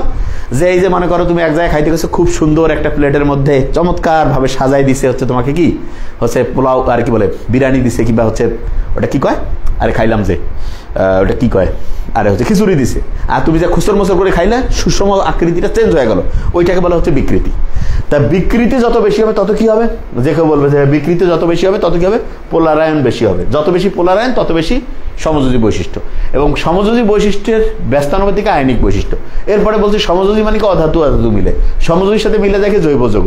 কেন? কারণ জৈব যৌগতে এই যে son of SP, sulphur oxide, nitrogen, hydrogen, phosphorus, যত হ্যালোজেন আছে সবগুলো কিসের মধ্যে আছে? অধাতুর মধ্যে আছে। আচ্ছা এরপরে আয়নিক মানে কি ধাতু অধাতু মিলে, ধাতু মানে কি সে ইলেকট্রন দিয়ে ক্যাটায়ন হয়, অধাতু মানে কি ইলেকট্রন নিয়ে অ্যানায়ন হয়। আচ্ছা এরপরে এই যে আয়নিক মানে হচ্ছে অজৈব যৌগ। বুঝতে পারছো? 2টা বক্স। প্রথম বক্সে পোলার আয়ন সমানুপাতিক সমযোজী, সমানুপাতিক জৈব যৌগ, ব্যস্তানুপাতিক আয়নিক, ব্যস্তানুপাতিক অজৈব। কোনো মুখস্থর কিছু নাই কিন্তু, একদম গণিতের মতো। এরপরে সমযোজী মানে অধাতু প্লাস অধাতু মিলে, এটা মানে কি জৈব যৌগ, নিম্ন গলনাঙ্ক, স্ফুটনাঙ্ক, পানিতে অল্প দ্রবণীয় বা দ্রবণীয়, জৈব দ্রাবকে দ্রবণীয়, গলিত বা দ্রবিত অবস্থায় বিদ্যুৎ অপরিবাহী, সমানতা প্রদর্শন করে। লিখে ফেলতে সেগুলো সব নোট করে ফেলতে হবে একদম সাথে সাথে, আমি কিন্তু ধরবো এবং আমি দেখবো যে ব্যাখ্যা বলতে পারছো কিনা। আয়নিক যেটা সেটা কি আছে? ধাতু এবং অধাতু মিলে হয়, এবং এটা হচ্ছে কি বলো, এইটার মানে হচ্ছে আয়নিক মানে অজৈব যৌগ। এটা মানে কি অজৈব যৌগ যেটা সেটা হচ্ছে আয়নিক, এবং এটার মধ্যে কি হবে? নিম্ন জায়গায় কি হবে? উচ্চ গলনাঙ্ক, নিম্ন স্ফুটনাঙ্কের জায়গায় উচ্চ স্ফুটনাঙ্ক, পানিতে বা অল্প দ্রবণীয় বা অদ্রবণীয় জায়গায় পানিতে অধিক দ্রবণীয়, এরপর জৈব দ্রাবকে দ্রবণীয় জায়গায় জৈব দ্রাবকে অদ্রবণীয়। তার মানে সমযোজীর বৈশিষ্ট্য আর আয়নিক বৈশিষ্ট্য একদম আর্জেন্টিনা ব্রাজিল। সমযোজী আর আয়নিক আর্জেন্টিনা ব্রাজিল। বুঝতেছো আমার কথা আমি কি বলছি? মানে একজন আরেকজনের পুরো বিপরীত। এই বেসিকটা আগে ভালো করে মাথায় রাখবা, বাস এইটুকু যদি আমরা বুঝে ফেলতে পারি, এবার আমরা হচ্ছে কোশ্চেন ধরবো সরাসরি। এই যে এই টপিকটা আমরা শিখলাম, এখান থেকে প্রশ্ন আসবে এবং আমি এখন দেখবো যে তোমরা উত্তর করতে পারছো কিনা। পড়া হবে ইন্টারেক্টিভ, ঠিক আছে? যা পড়াবো সাথে সাথে ধরবো। বিশ্বাস করো, পড়তে বেশি টাইম লাগে না। বিশ্বাস করো, যে সিলেবাস আছে না 1 মাসে শেষ করে দিতে পারি আমরা। 1 মাসে আমি পারি ইনশাল্লাহ আমরা, কিন্তু তুমি মাথায় রাখতে পারবে কিনা এটা নিয়ে আমি চিন্তা করি। এই জন্য নিয়ম হচ্ছে একই জিনিস বারবার পড়তে হবে, এত বেশি বার যে অটোমেটিক তুমি পারবা। ঠিক আছে? এবার আমি ধরি, দেখি যে তুমি কিরকম বলতে পারো। ফেরাস ক্লোরাইড, ফেরিক ক্লোরাইড প্রশ্ন করছি, আমি এবার কমেন্টস দেখবো যে কিরকম বলতে পারছো। ঠিক আছে? কোনটির গলনাঙ্ক বেশি? এবার তুমি কমেন্টস করো, এবার আমি দেখি যে কে কিরকম বলছো, এবং আমি ব্যাখ্যা সহ দেখবো যে কে কিরকম করে, ঠিক আছে, মাথায় আনতে পারছো। একদম প্রত্যেকটা এখন থেকে পড়ার সিস্টেম হবে, পড়া ধরা, এবং বিশ্বাস করো হ্যাঁ খুবই, হ্যাঁ জাহিদ হাসান কি বলছে, ভয়ের কোনো কিছু নাই। পিএনজিসি আছে না স্যার? পিএনজিসি কি? ফিজিক্স, এটা কি? আচ্ছা ফেরাস ক্লোরাইড, ভেরি আচ্ছা। ফেরিক ক্লোরাইড কে বলছে, কে বলছে কোনটির গলনাঙ্ক বেশি? এখন দেখতে হবে, আমি এখন ব্যাখ্যা করব। আচ্ছা যাই যেটা বলছে, কেউ বলছে ফেরাস, কেউ বলছে ফেরিক, আমরা এখন ব্যাখ্যাতে যাব যে কোনটার গলনাঙ্ক বেশি কিভাবে বুঝলাম। আচ্ছা দেখো, আগে কোনো মুখস্থর কিছু নেই, একদম বেসিক। এখানে চার্জের সংখ্যা কোনটার বেশি আছে সবসময় খেয়াল রাখবা। 4টা পয়েন্ট বলছি না, তার মধ্যে তুমি যেটা দিয়ে আগে প্রথম চিন্তা করবা, তুমি দেখবা যে চার্জের সংখ্যা দিয়ে তুমি সহজে বের করতে পারবা, পারা যাচ্ছে কিনা চার্জের সংখ্যা। এইটা হচ্ছে তোমার চার্জের সংখ্যা, কিন্তু এখানে 3 নম্বর পয়েন্ট ছিল, কিন্তু তুমি খেয়াল রাখবা তুমি চার্জের সংখ্যা প্রথমে আনবা, কারণ এটাতে উত্তর করা সহজ হবে। জানবা সব, কিন্তু কোনটা দিয়ে উত্তর করা সহজ হবে সেটাও বুঝতে হবে। চার্জের সংখ্যাতে উত্তর করা ইজি হবে। তাহলে চার্জের সংখ্যা কোনটাই বেশি? যে কেউ বলবে এটাতে 3। তাহলে চার্জের সংখ্যা যেটার বেশি সেটার কি হবে বলো? পোলার আয়ন বেশি। পোলার আয়ন যেটার বেশি, তার মানে এটা পোলার আয়ন কি হবে বলো? বেশি। তাহলে এটা যদি পোলার আয়ন বেশি হয় তার মানে কি এটা সমযোজী বৈশিষ্ট্য বেশি। সমযোজী এটার কি বলো? বেশি। আমি প্রশ্নটাই বলছি গলনাঙ্ক বেশি। গলনাঙ্ক বেশি কার বৈশিষ্ট্য? আয়নিকের বৈশিষ্ট্য। তার মানে এইটা যদি সমযোজী বেশি হয় তার মানে এটার আয়নিক বেশি। যে কেউ বলবে এটার উত্তর হচ্ছে ফেরাস ক্লোরাইড। এইটার হচ্ছে গলনাঙ্কটা বেশি হবে। কোনো মুখস্থ নাই, একদম বেসিক জিনিস, 100%। ঠিক আছে, আমার কথা বুঝতে পারছো আমি কি বলছি? একদম মাথায় আসছে? আচ্ছা, এখন আমি তোমাকে একটা জিনিস বলি আগে, খুব সহজ জিনিস। সেটা হচ্ছে যে কোনো ক্ষেত্রে আমি যেটাকে বারবার বলি, এই যে একটা অপশন দিয়েছি এইটা থেকে কতগুলো প্রশ্ন বানাইতে পারি, কোনটা গলনাঙ্ক বেশি না। এবার আমি একটা প্রশ্ন দেবো, ঠিক আছে? কোনটি পানিতে অধিক দ্রবণীয়? পানিতে অধিক দ্রবণীয়, এটা উত্তর করো তো। কোনটি পানিতে অধিক দ্রবণীয়? উত্তর করো। গুচ্ছের বি ইউনিটে আমি বারবার বলি, বি ইউনিট মানে হচ্ছে যেটা ইংলিশ বাংলা সাধারণ জ্ঞান, সেখানে হচ্ছে science, arts, commerce, any one প্রত্যেকে পরীক্ষা দিতে পারে। একদম ক্লিয়ার কাট কথা। এটা নিয়ে কালকে আমাদের ক্লাসে আছে, ওইটা নিয়ে আমরা বলবো। এখন এইখানের মধ্যে যাও, শোনো, দ্রুত উত্তর করো, আমি ব্যাখ্যা করে বলি। আচ্ছা, তাহলে কোনটি পানিতে অধিক দ্রবণীয়? তাহলে আমাকে খেয়াল করো, কোনটা পানিতে অধিক দ্রবণীয়? ওইটাই অধিক দ্রবণীয় যেটা বেশি আয়নিক। বেশি কি বলো? আয়নিক। তাহলে বেশি আয়নিক মানে কি? কম সমযোজী। তা আমরা দেখতে পাচ্ছি এই দুইটার মধ্যে এইটা অধিক সমযোজী, তার মানে উপরেরটা হচ্ছে কম সমযোজী, তার মানে অধিক আয়নিক, তার মানে উপরেরটা যেটা রয়েছে এটা পানিতে অধিক দ্রবণীয়। ক্লিয়ার? মাথায় ঢুকছে? ওকে, আমার মনে হয় ইনশাআল্লাহ প্রত্যেকে বুঝে ফেলছো। আচ্ছা, এবার আমি অন্য কোশ্চেন্সে যাব, দেখি কে কিরকম বলতে পারছে। সোডিয়াম ক্লোরাইড, তারপরে হচ্ছে যে ম্যাগনেসিয়াম ক্লোরাইড, ঠিক আছে? আচ্ছা, কোনটি জৈব দ্রাবকে অধিক দ্রবণীয়? আমি বুঝতে পারবো যে তুমি উত্তর বুঝতে পারছো কিনা। মুখস্থর কিছু নাই, যে কোনো প্রশ্ন তুমি পারবা, তোমাকে আগে জিনিসটা বুঝতে হবে। হ্যাঁ, শাহনাজ আক্তার, রুটিন দেয়নি আমি জানি কেন রুটিন দেয়নি সেটা আমি বলছি। আমরা যে স্টুডিওতে পড়ি, যে স্টুডিওতে পড়াই, সেই স্টুডিওতে হচ্ছে যে এই যে একটা এখানে একটা জানলা আছে, সেই জানলাটা আমি তোমাকে দেখাতে পারছি না, সাইডে স্টুডিওর মধ্যে। ওই জানলাটা হচ্ছে আজকে মানে এর আগেই রিপেয়ার করছিল, কিন্তু হচ্ছে আজকে ওই যে মাঝখানে যে ওই সরকার যে আন্দোলন হইলো তখন বন্ধ করে গেছিল কাজ, আজকে ওরা কাজ করতে আসছে। আজকে গোটালটা হচ্ছে জানলাটা রিপেয়ার করতেছিল, এই জন্য এখানে অফিসের যে কার্যক্রমটা ছিল, মানে জানলার সাথে আরও কিছু কাজ ছিল এখানকার, ওই সাইডে আমি দেখাইতে পারছি না তোমাকে। এইটার কারণে হচ্ছে কম্পিউটারের সবগুলো আজকে যে গোটাল বিল্ডিংটা একটু রিপেয়ারিং হচ্ছে, কারণ এরপরে আর টাইম পাবে না ওরাও। এইটার কারণে হচ্ছে আমরা কম্পিউটারে বসে যে ওইটা করবো, ওই শব্দ হচ্ছিল প্রচুর, আমি ওই জন্য আর দিনে এসে কাজটা করিনি। আমি তো নিজে করে দেবো, এই জন্য করে দেন। তবে ইনশাল্লাহ আগামীকালকে তোমাদের হচ্ছে যে এটা অবশ্যই আমরা দিয়ে দেবো, ঠিক আছে? আমি হচ্ছে আমাদের আরেকটা যে অফিস আছে সেইখানে বসে আমি দিয়ে দেবো, কাজ আরও কয়েকদিন করবে, এইটার কারণে আমি হচ্ছে যে ইয়া করছি। আচ্ছা, এখানে কি আছে? Magnesium chloride, very nice. জৈব দ্রাবকে অধিক দ্রবণীয়। জৈব দ্রাবকে অধিক দ্রবণীয় মানে অধিক সমযোজী। অধিক কি বলো? সমযোজী। আচ্ছা, অধিক সমযোজী যেটা হবে সেটা কোনটা? যেটার অধিক পোলার আয়ন ঘটবে। অধিক কি হবে বলো? পোলার আয়ন। আচ্ছা, পোলার আয়ন অধিক আমরা কিসের উপরে? যেটা চার্জের সংখ্যা বেশি। এখানে চার্জের সংখ্যা বেশি, আর কোনো কথাই নেই। চার্জের সংখ্যা দিয়ে আগে তুমি মাথায় আনবা। আমি তোমাকে যেটা কই সেটা শুনবা, অন্য খোসর মোসরে যাবা না। যেটা কইলাম লিখে রাখো, বারবার এটা মাথার মধ্যে নাও যে ভাইয়া বলছে চার্জের সংখ্যা দিয়ে মিলাই দিব যদি এটা পাই।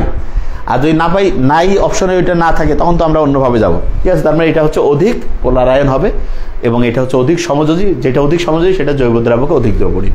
ক্লিয়ার? Very nice. আচ্ছা, এবার আমি আরেকটাতে যাই, দেখি যে তোমরা ইনশাল্লাহ বলতে পারছো কিরকম, এবং খুব সুন্দর পারতেছো, ভেরি নাইস। আচ্ছা, এবার আমি আরেকটা যাই।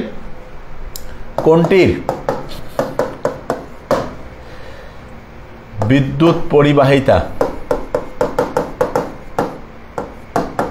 অধিক? মানে কোনটা অধিক বিদ্যুৎ পরিবাহী? আমি লিখছি সোডিয়াম ক্লোরাইড, অ্যালুমিনিয়াম ক্লোরাইড। কোনটির বিদ্যুৎ পরিবাহিতা অধিক? দেখি আমরা এটা বলতে পারছো কিনা। স্যার, আমি এবার স্যার ঢাকা ইউনিভার্সিটিতে স্যার মেয়েদের মধ্যে এক্সাম দিব, নাকি পরের বারে এক্সাম দিয়ে বুয়েটে ট্রাই করবো? পরের বারে এক্সাম দিয়ে বুয়েট। আচ্ছা, আমার মতে মানে পরের বার এক্সাম দিয়ে বুয়েটে ট্রাই করা মানে আমি জিনিসটা বুঝি নাই। পরের বার এক্সাম দিয়ে বুয়েটে ট্রাই করবো মানে বুঝি নাই প্রশ্ন, মানে কি তুমি আবার নতুন করে পরীক্ষা দিয়ে যাচ্ছ নাকি? সিস্টেমটা বুঝি নাই, প্রশ্নটা বুঝতে পারিনি। বলছি কোনটি বিদ্যুৎ পরিবাহিতা অধিক? ভেরি নাইস, তোমরা কিন্তু উত্তর খুব সুন্দর দিতে পারছো। কিভাবে বুঝলা বিদ্যুৎ পরিবাহিতা অধিক কোনটার? Sodium chloride. কিভাবে বুঝলা? কারণ এটা হচ্ছে অধিক আয়নিক। তোমাকে খেয়াল করতে হবে বিদ্যুৎ পরিবাহিতা বৈশিষ্ট্যটা কার বেশি? আয়নিকের। তার মানে এটা অধিক আয়নিক হইতে হবে, এবং যেটা অধিক আয়নিক সেটা হচ্ছে স্বল্প সমযোজী, এবং সেটার হচ্ছে অবশ্যই পোলারায়ন অল্প, পোলারায়ন অল্প।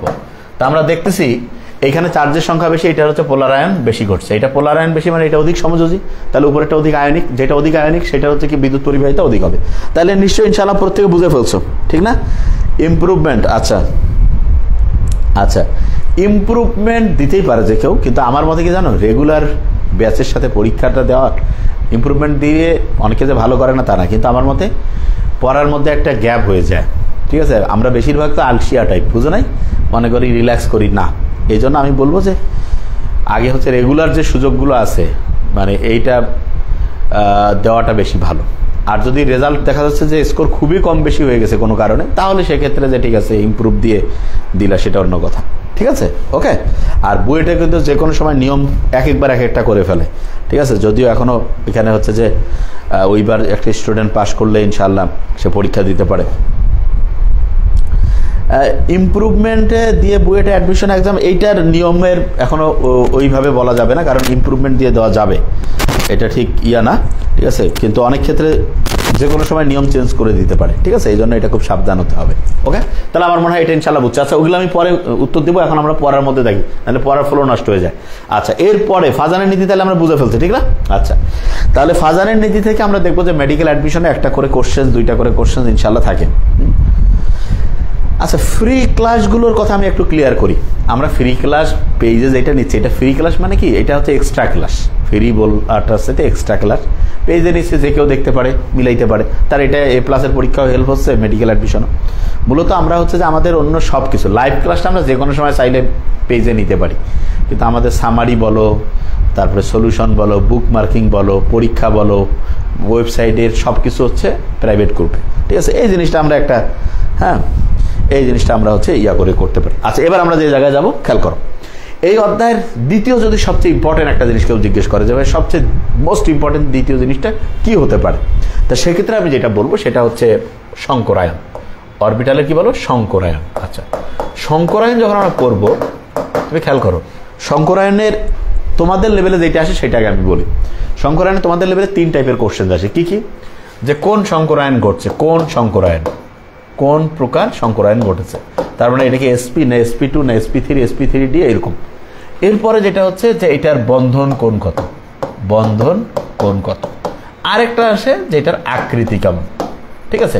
এই 3 রকমের প্রশ্ন সংকরায়ন থেকে আসে। তা আমি তোমাকে যেটা সবচেয়ে গুরুত্বপূর্ণ, এটা হচ্ছে যে সংকরায়নটা কোন প্রকার, এইটা আগে বুঝতে হবে। এইটা বোঝাটা সবচেয়ে ইম্পর্টেন্ট, এবং এটা আমি কিভাবে দ্রুততার সাথে বুঝতে পারি সেই জিনিসটা আগে আমি তোমাকে বলি, একদম সহজ। রিফাত রহমান সাবারি, আজকে তো কেবল শুরু করলাম, ঠিক না? এটা তো হচ্ছে এক্সট্রা ক্লাস। এক্সট্রা ক্লাসে আমি যে কোনো দিন সামারি আগামী দিন থেকে অল্প অল্প করে আসবে।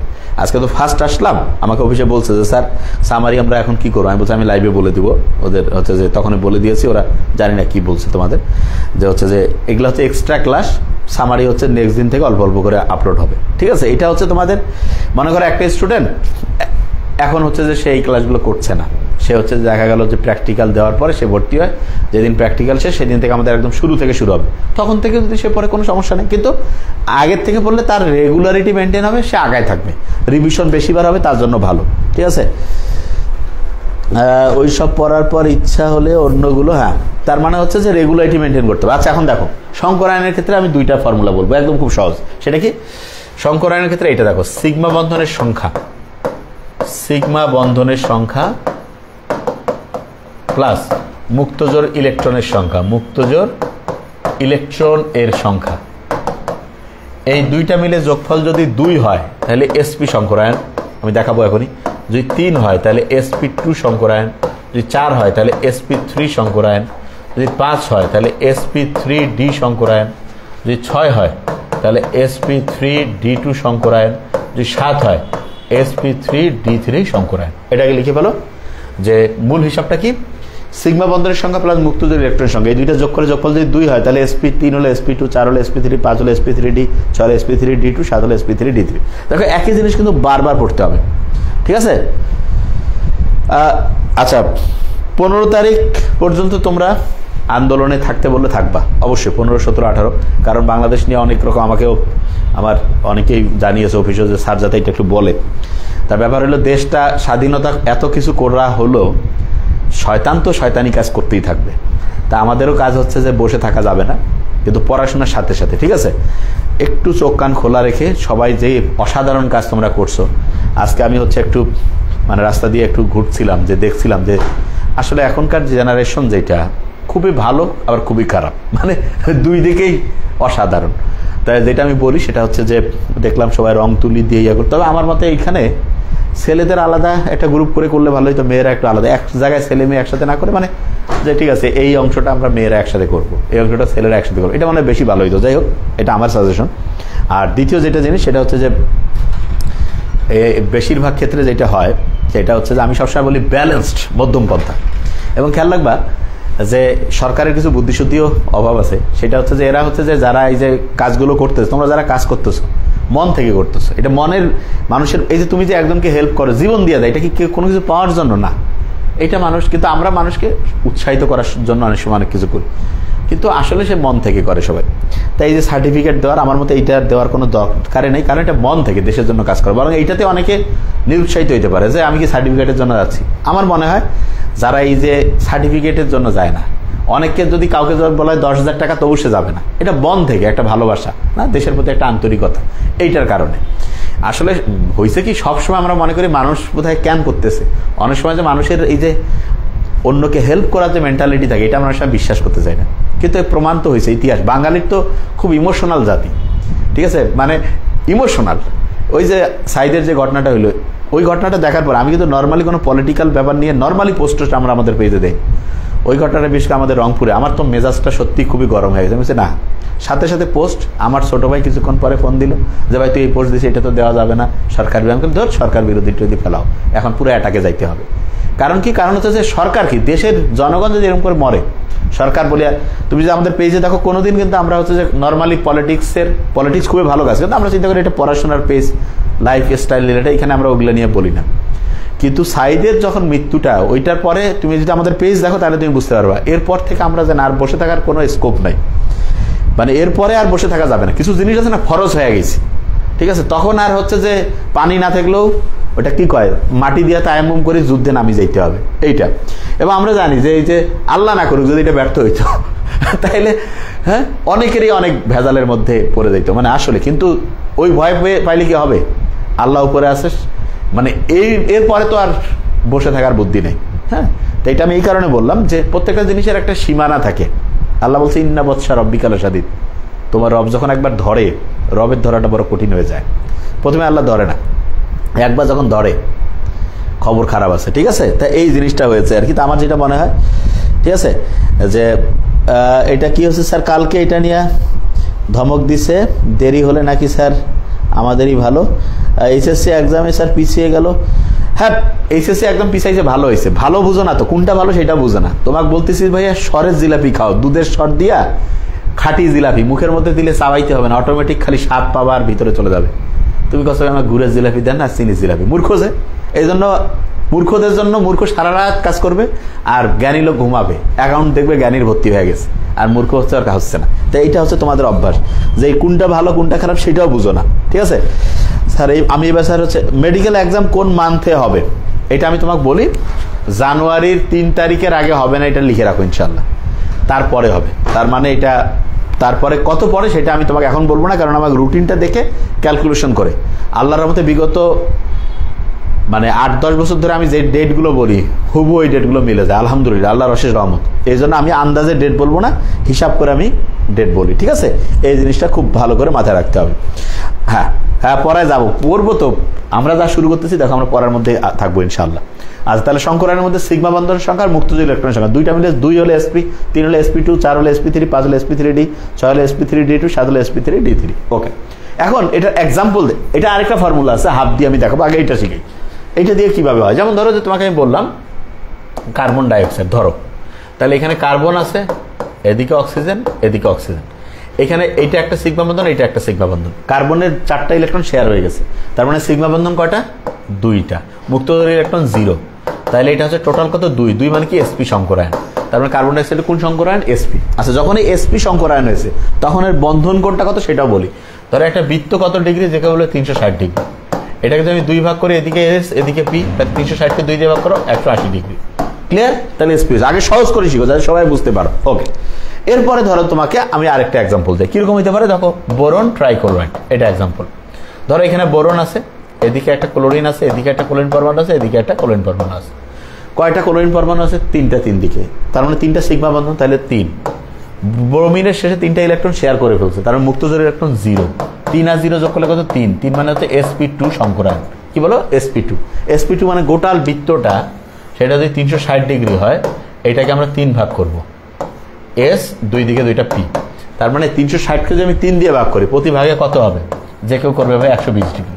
তার মানে sp2 সংকরায়ন যেটা এখানে হচ্ছে 120 ডিগ্রি। বুঝতেছো? একদম বেসিক জিনিস। ওকে, হ্যাঁ।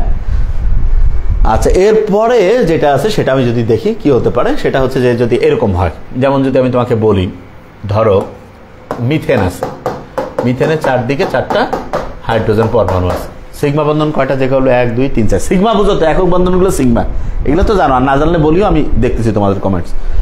হ্যাঁ, মেহেদি আলম রোহান স্যার, আমি রোহান স্যার, কাফিলউদ্দিন ছিল আইডিয়া। হ্যাঁ, চিনতে পারছি। কি অবস্থা কাফিলউদ্দিন? ভালো আছো ইনশাআল্লাহ। তাহলে চারদিকে 4টা, তার মানে হচ্ছে 4।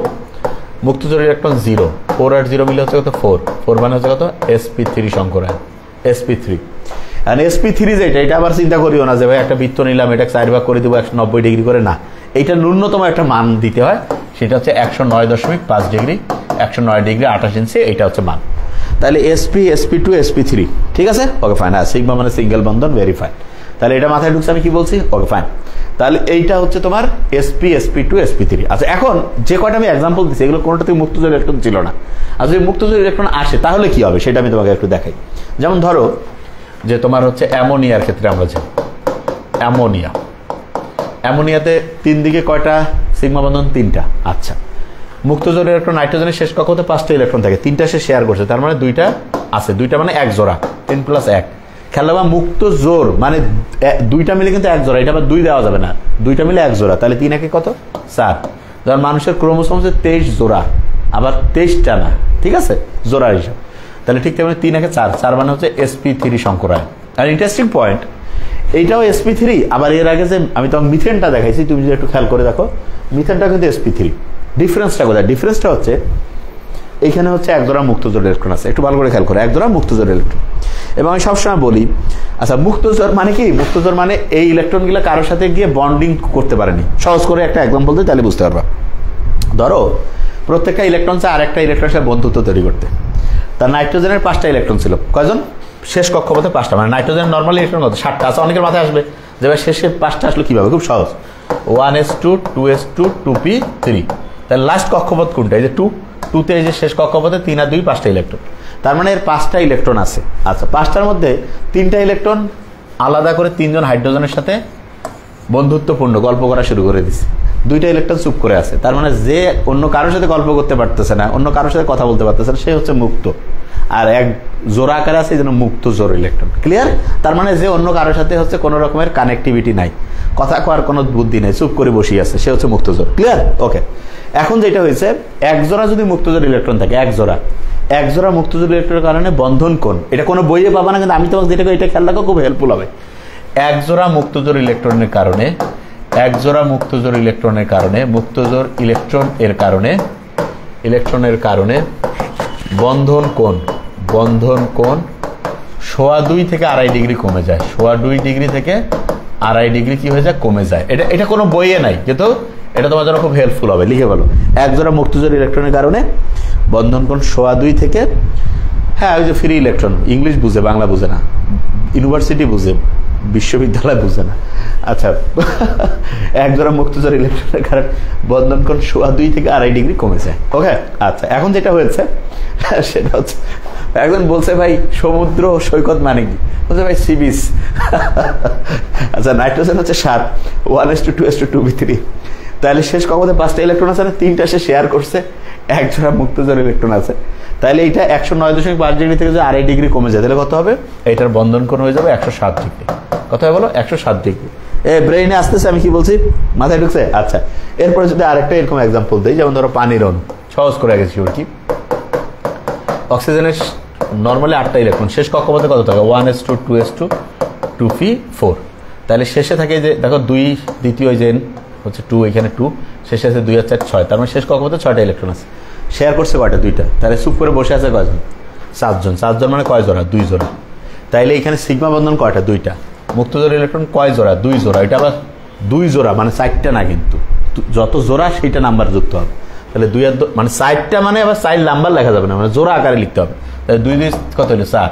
4 মানে এটার মধ্যে sp3 সংকরায়ন। কিন্তু ইন্টারেস্টিং পয়েন্ট যেটা দেখো, 1 জোড়া মুক্ত জোড়া ইলেকট্রন থাকলে বন্ধন কোণ 2.5 থেকে 2.5 কমে যাবে। তাহলে 2 জোড়ার জন্য তাহলে 2.5 2.5 এটাকে যদি 2 দিয়ে গুণ করে পরে 4.5 5 ডিগ্রি, তার মানে 104.5 ডিগ্রি এরকম হয়ে যাবে মুক্ত জোর 2 জোড়া ইলেকট্রন থাকার কারণে বন্ধন কোণ 104.5 ডিগ্রি। ক্লিয়ার? ঠিক আছে। মেহেদি হাসান প্রত্যেকের কমেন্টস করছে, যেটা দেখাচ্ছে সেটা আমি দেখতেছি। ঠিক আছে, ওকে, বুঝতে পারছো? ঢাকা এক্সাম দিব নাকি পরের বার এক্সাম দিয়ে স্যার বুয়েটে ট্রাই করবো? আচ্ছা 104.5, হ্যাঁ শাহিদুর রহমান। ক্লিয়ার? আচ্ছা আমি সবসময় বলি যদি পয়েন্ট খুবই কম থাকে সেক্ষেত্রে হচ্ছে যে কেউ ইমপ্রুভমেন্ট দিতেই পারে, কোনো সমস্যা না। কিন্তু মাথায় রাখতে হবে যে ইমপ্রুভমেন্ট যখন দিবা ওটা কিন্তু তোমার হচ্ছে যে মেডিকেলে তো এখন ইমপ্রুভমেন্ট দিয়ে পরীক্ষা দিতে দেয় না, কিন্তু হয়তোবা নিয়ম করে দিতে পারে, আমরা এটা তো বলছি। আর দ্বিতীয় যেটা ব্যাপার সেটা হচ্ছে তুমি বুয়েটে একবার একই নিয়ম করে, ঠিক আছে, যদি তুমি দিতে দেয় দিতে পারো, আর না হলে তো তোমার হচ্ছে যে এই যে ভার্সিটিতে দেওয়া যায় সেগুলোতে তুমি দিতে পারবা। ওকে, এইটা হচ্ছে খুব ইম্পর্টেন্ট। ওকে, আচ্ছা তাহলে এই জিনিসটা খুব ভালো করে মাথায় রাখতে হবে। এবং আমি যেটা সবসময় বলি একটা স্টুডেন্টকে, দেখো প্রত্যেক দিন ভাই পড়তে হবে। তুমি দেখো তুমি যদি রেগুলার পড়াশোনা করো আস্তে আস্তে আস্তে আস্তে অল্প অল্প অল্প অল্প করে তোমার ইমপ্রুভমেন্ট হবে, এবং ফাইনালি যে পরীক্ষাটা হবে তুমি সেখানে যেয়ে দেখবো তুমি ওটা রেজাল্ট পাবা। তো তোমাদের যেটা হয় পরিশ্রম করো, পড়াশোনা করো, কিন্তু কন্টিনিউয়াস করতে পারো না। যেমন দেখো এই যে এই সরকারের বিরুদ্ধে যে এই আন্দোলনটা সফল হয়েছে, এটা বড় কারণ কি, স্টুডেন্টরা মাঠে ফিরে যায়নি। মানে মাঠ থাকিয়া যা কয় যে ঠিক আছে 7 দিন ঘুম পড়ে আসি, না, রেগুলার ছিল, মায়ের খাইছে, নির্যাতনের শিকার হয়েছে, যা কিছু হয়েছে ছিল, লেগেছিল। ডিবি অফিসে যে ধমক দিছে, বড় রকমের টর্চার করছে, তারপরেও তারা লেগেছিল, এবং জনগণও দেখতেছে লেগে আছে, আল্লাহর রহমতে চলে আসছে। আর অন্য যে পার্টিগুলো থাকতো 30 মিনিটের মধ্যে মাঠ ফাঁকা, তা মাঠ ফাঁকা হয়তো কোনো ব্যাপারে না। আর স্টুডেন্ট এমনভাবে আছে অন্য পার্টি ভয় পেয়ে গেছে যে ভাই বাপরে বাপ, মানে তুমি যদি মৃত্যুকে কিছু মনে না করো তাহলে অন্য সবাই ভয় পাবে। বুঝতে পারছো? তো এই ঘটনাটা ঘটছে। তা এটা এই কারণে বললাম, তুমি যদি পড়াশোনায় রেগুলার পড়তে থাকো, তুমি নাম্বার যে এরকমই পাও, রেগুলার তুমি প্র্যাকটিস করতেছো, রেগুলার রিভিশন দিচ্ছ, রেগুলার ডায়েরি লিখে টাইম ব্লক করে পড়ছো, রেগুলার ঠিকভাবে হাঁটা চলাফেরা করছো, খাওয়া দাওয়া ঠিকভাবে করছো, ঘুমাচ্ছ ঠিকভাবে, রেগুলারিটি মেনটেন করে প্রত্যেকটা কাজ করছো, ইমপ্রুভমেন্ট হবেই হবে। চতুর্থ বিষয় জীববিজ্ঞান। আচ্ছা, একটা স্টুডেন্টের চতুর্থ বিষয় জীববিজ্ঞান হইলেও কোনো সমস্যা নেই, সে একটা জায়গায় খালি হয়, সেটা হচ্ছে চতুর্থ বিষয়। আমি সবসময় বলি চতুর্থ বিষয় সবসময় ম্যাথ করার চেষ্টা করবা। যারা জীববিজ্ঞান করছো তাদের যেটা অনেক জায়গায় নিয়ম থাকে কি, ম্যাথ যেখানে থাকে সেখানে তার ম্যাথ দিতেই হয়, কিন্তু তার যদি 4th সাবজেক্ট ম্যাথ হইতো তাহলে অনেক জায়গায় আছে তাকে ম্যাথ টাচ না করলে হইতো। তো এই জায়গাটা আমার মনে হয় যে স্টুডেন্টরা না বোঝার কারণে এই ভুলটা করে।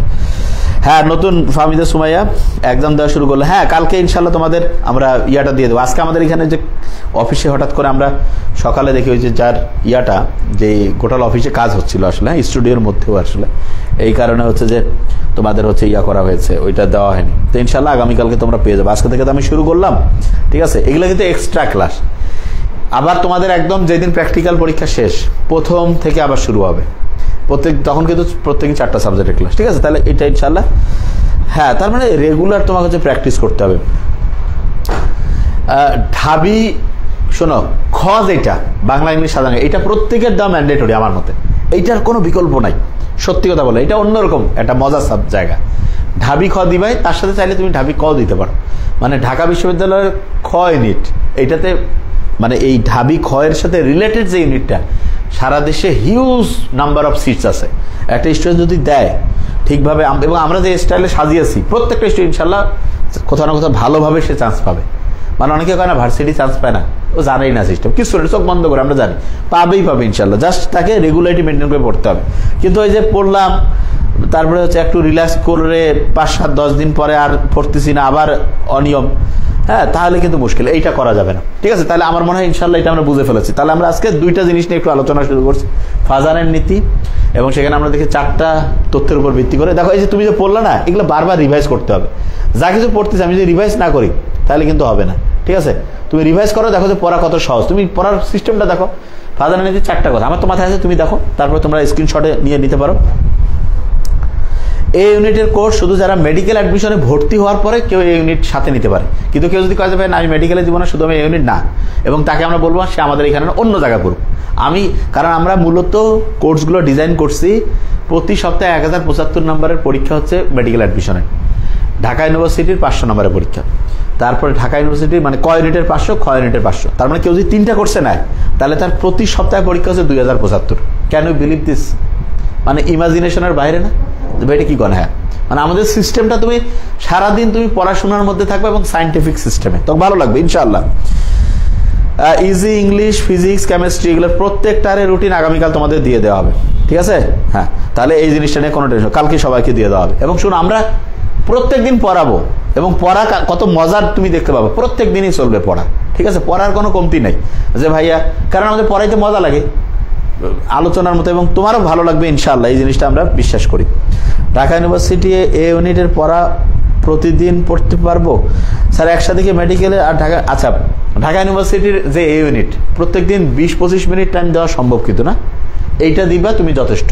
এবং আমরা সিস্টেমটাই এমন করছি যাতে অল্প একটু পরিশ্রম করো, তুমি হচ্ছে আল্লাহ না করুক মেডিকেলে মিস হলে ঢাকা ইউনিভার্সিটি, তখন তোমার অনেকটা আগায় থাকবা।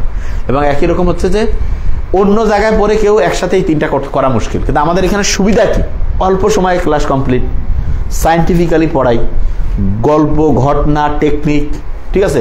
সবচেয়ে আধুনিক সিস্টেম, এই কারণে তুমি পারবা। কিন্তু অন্য জায়গায় তোমার মনে করো একটা ক্লাস নিতে তোমার 2-2.5-3 ঘন্টা, আর এইখানে হচ্ছে যে তোমার 4টা সাবজেক্টের ক্লাস দেখা যাবে 2 ঘন্টার মধ্যে হয়ে গেছে, আর একটা সাবজেক্টের ক্লাস তো 45 মিনিট 1 ঘন্টা হলে যথেষ্ট হয়ে যাবে ইনশাআল্লাহ।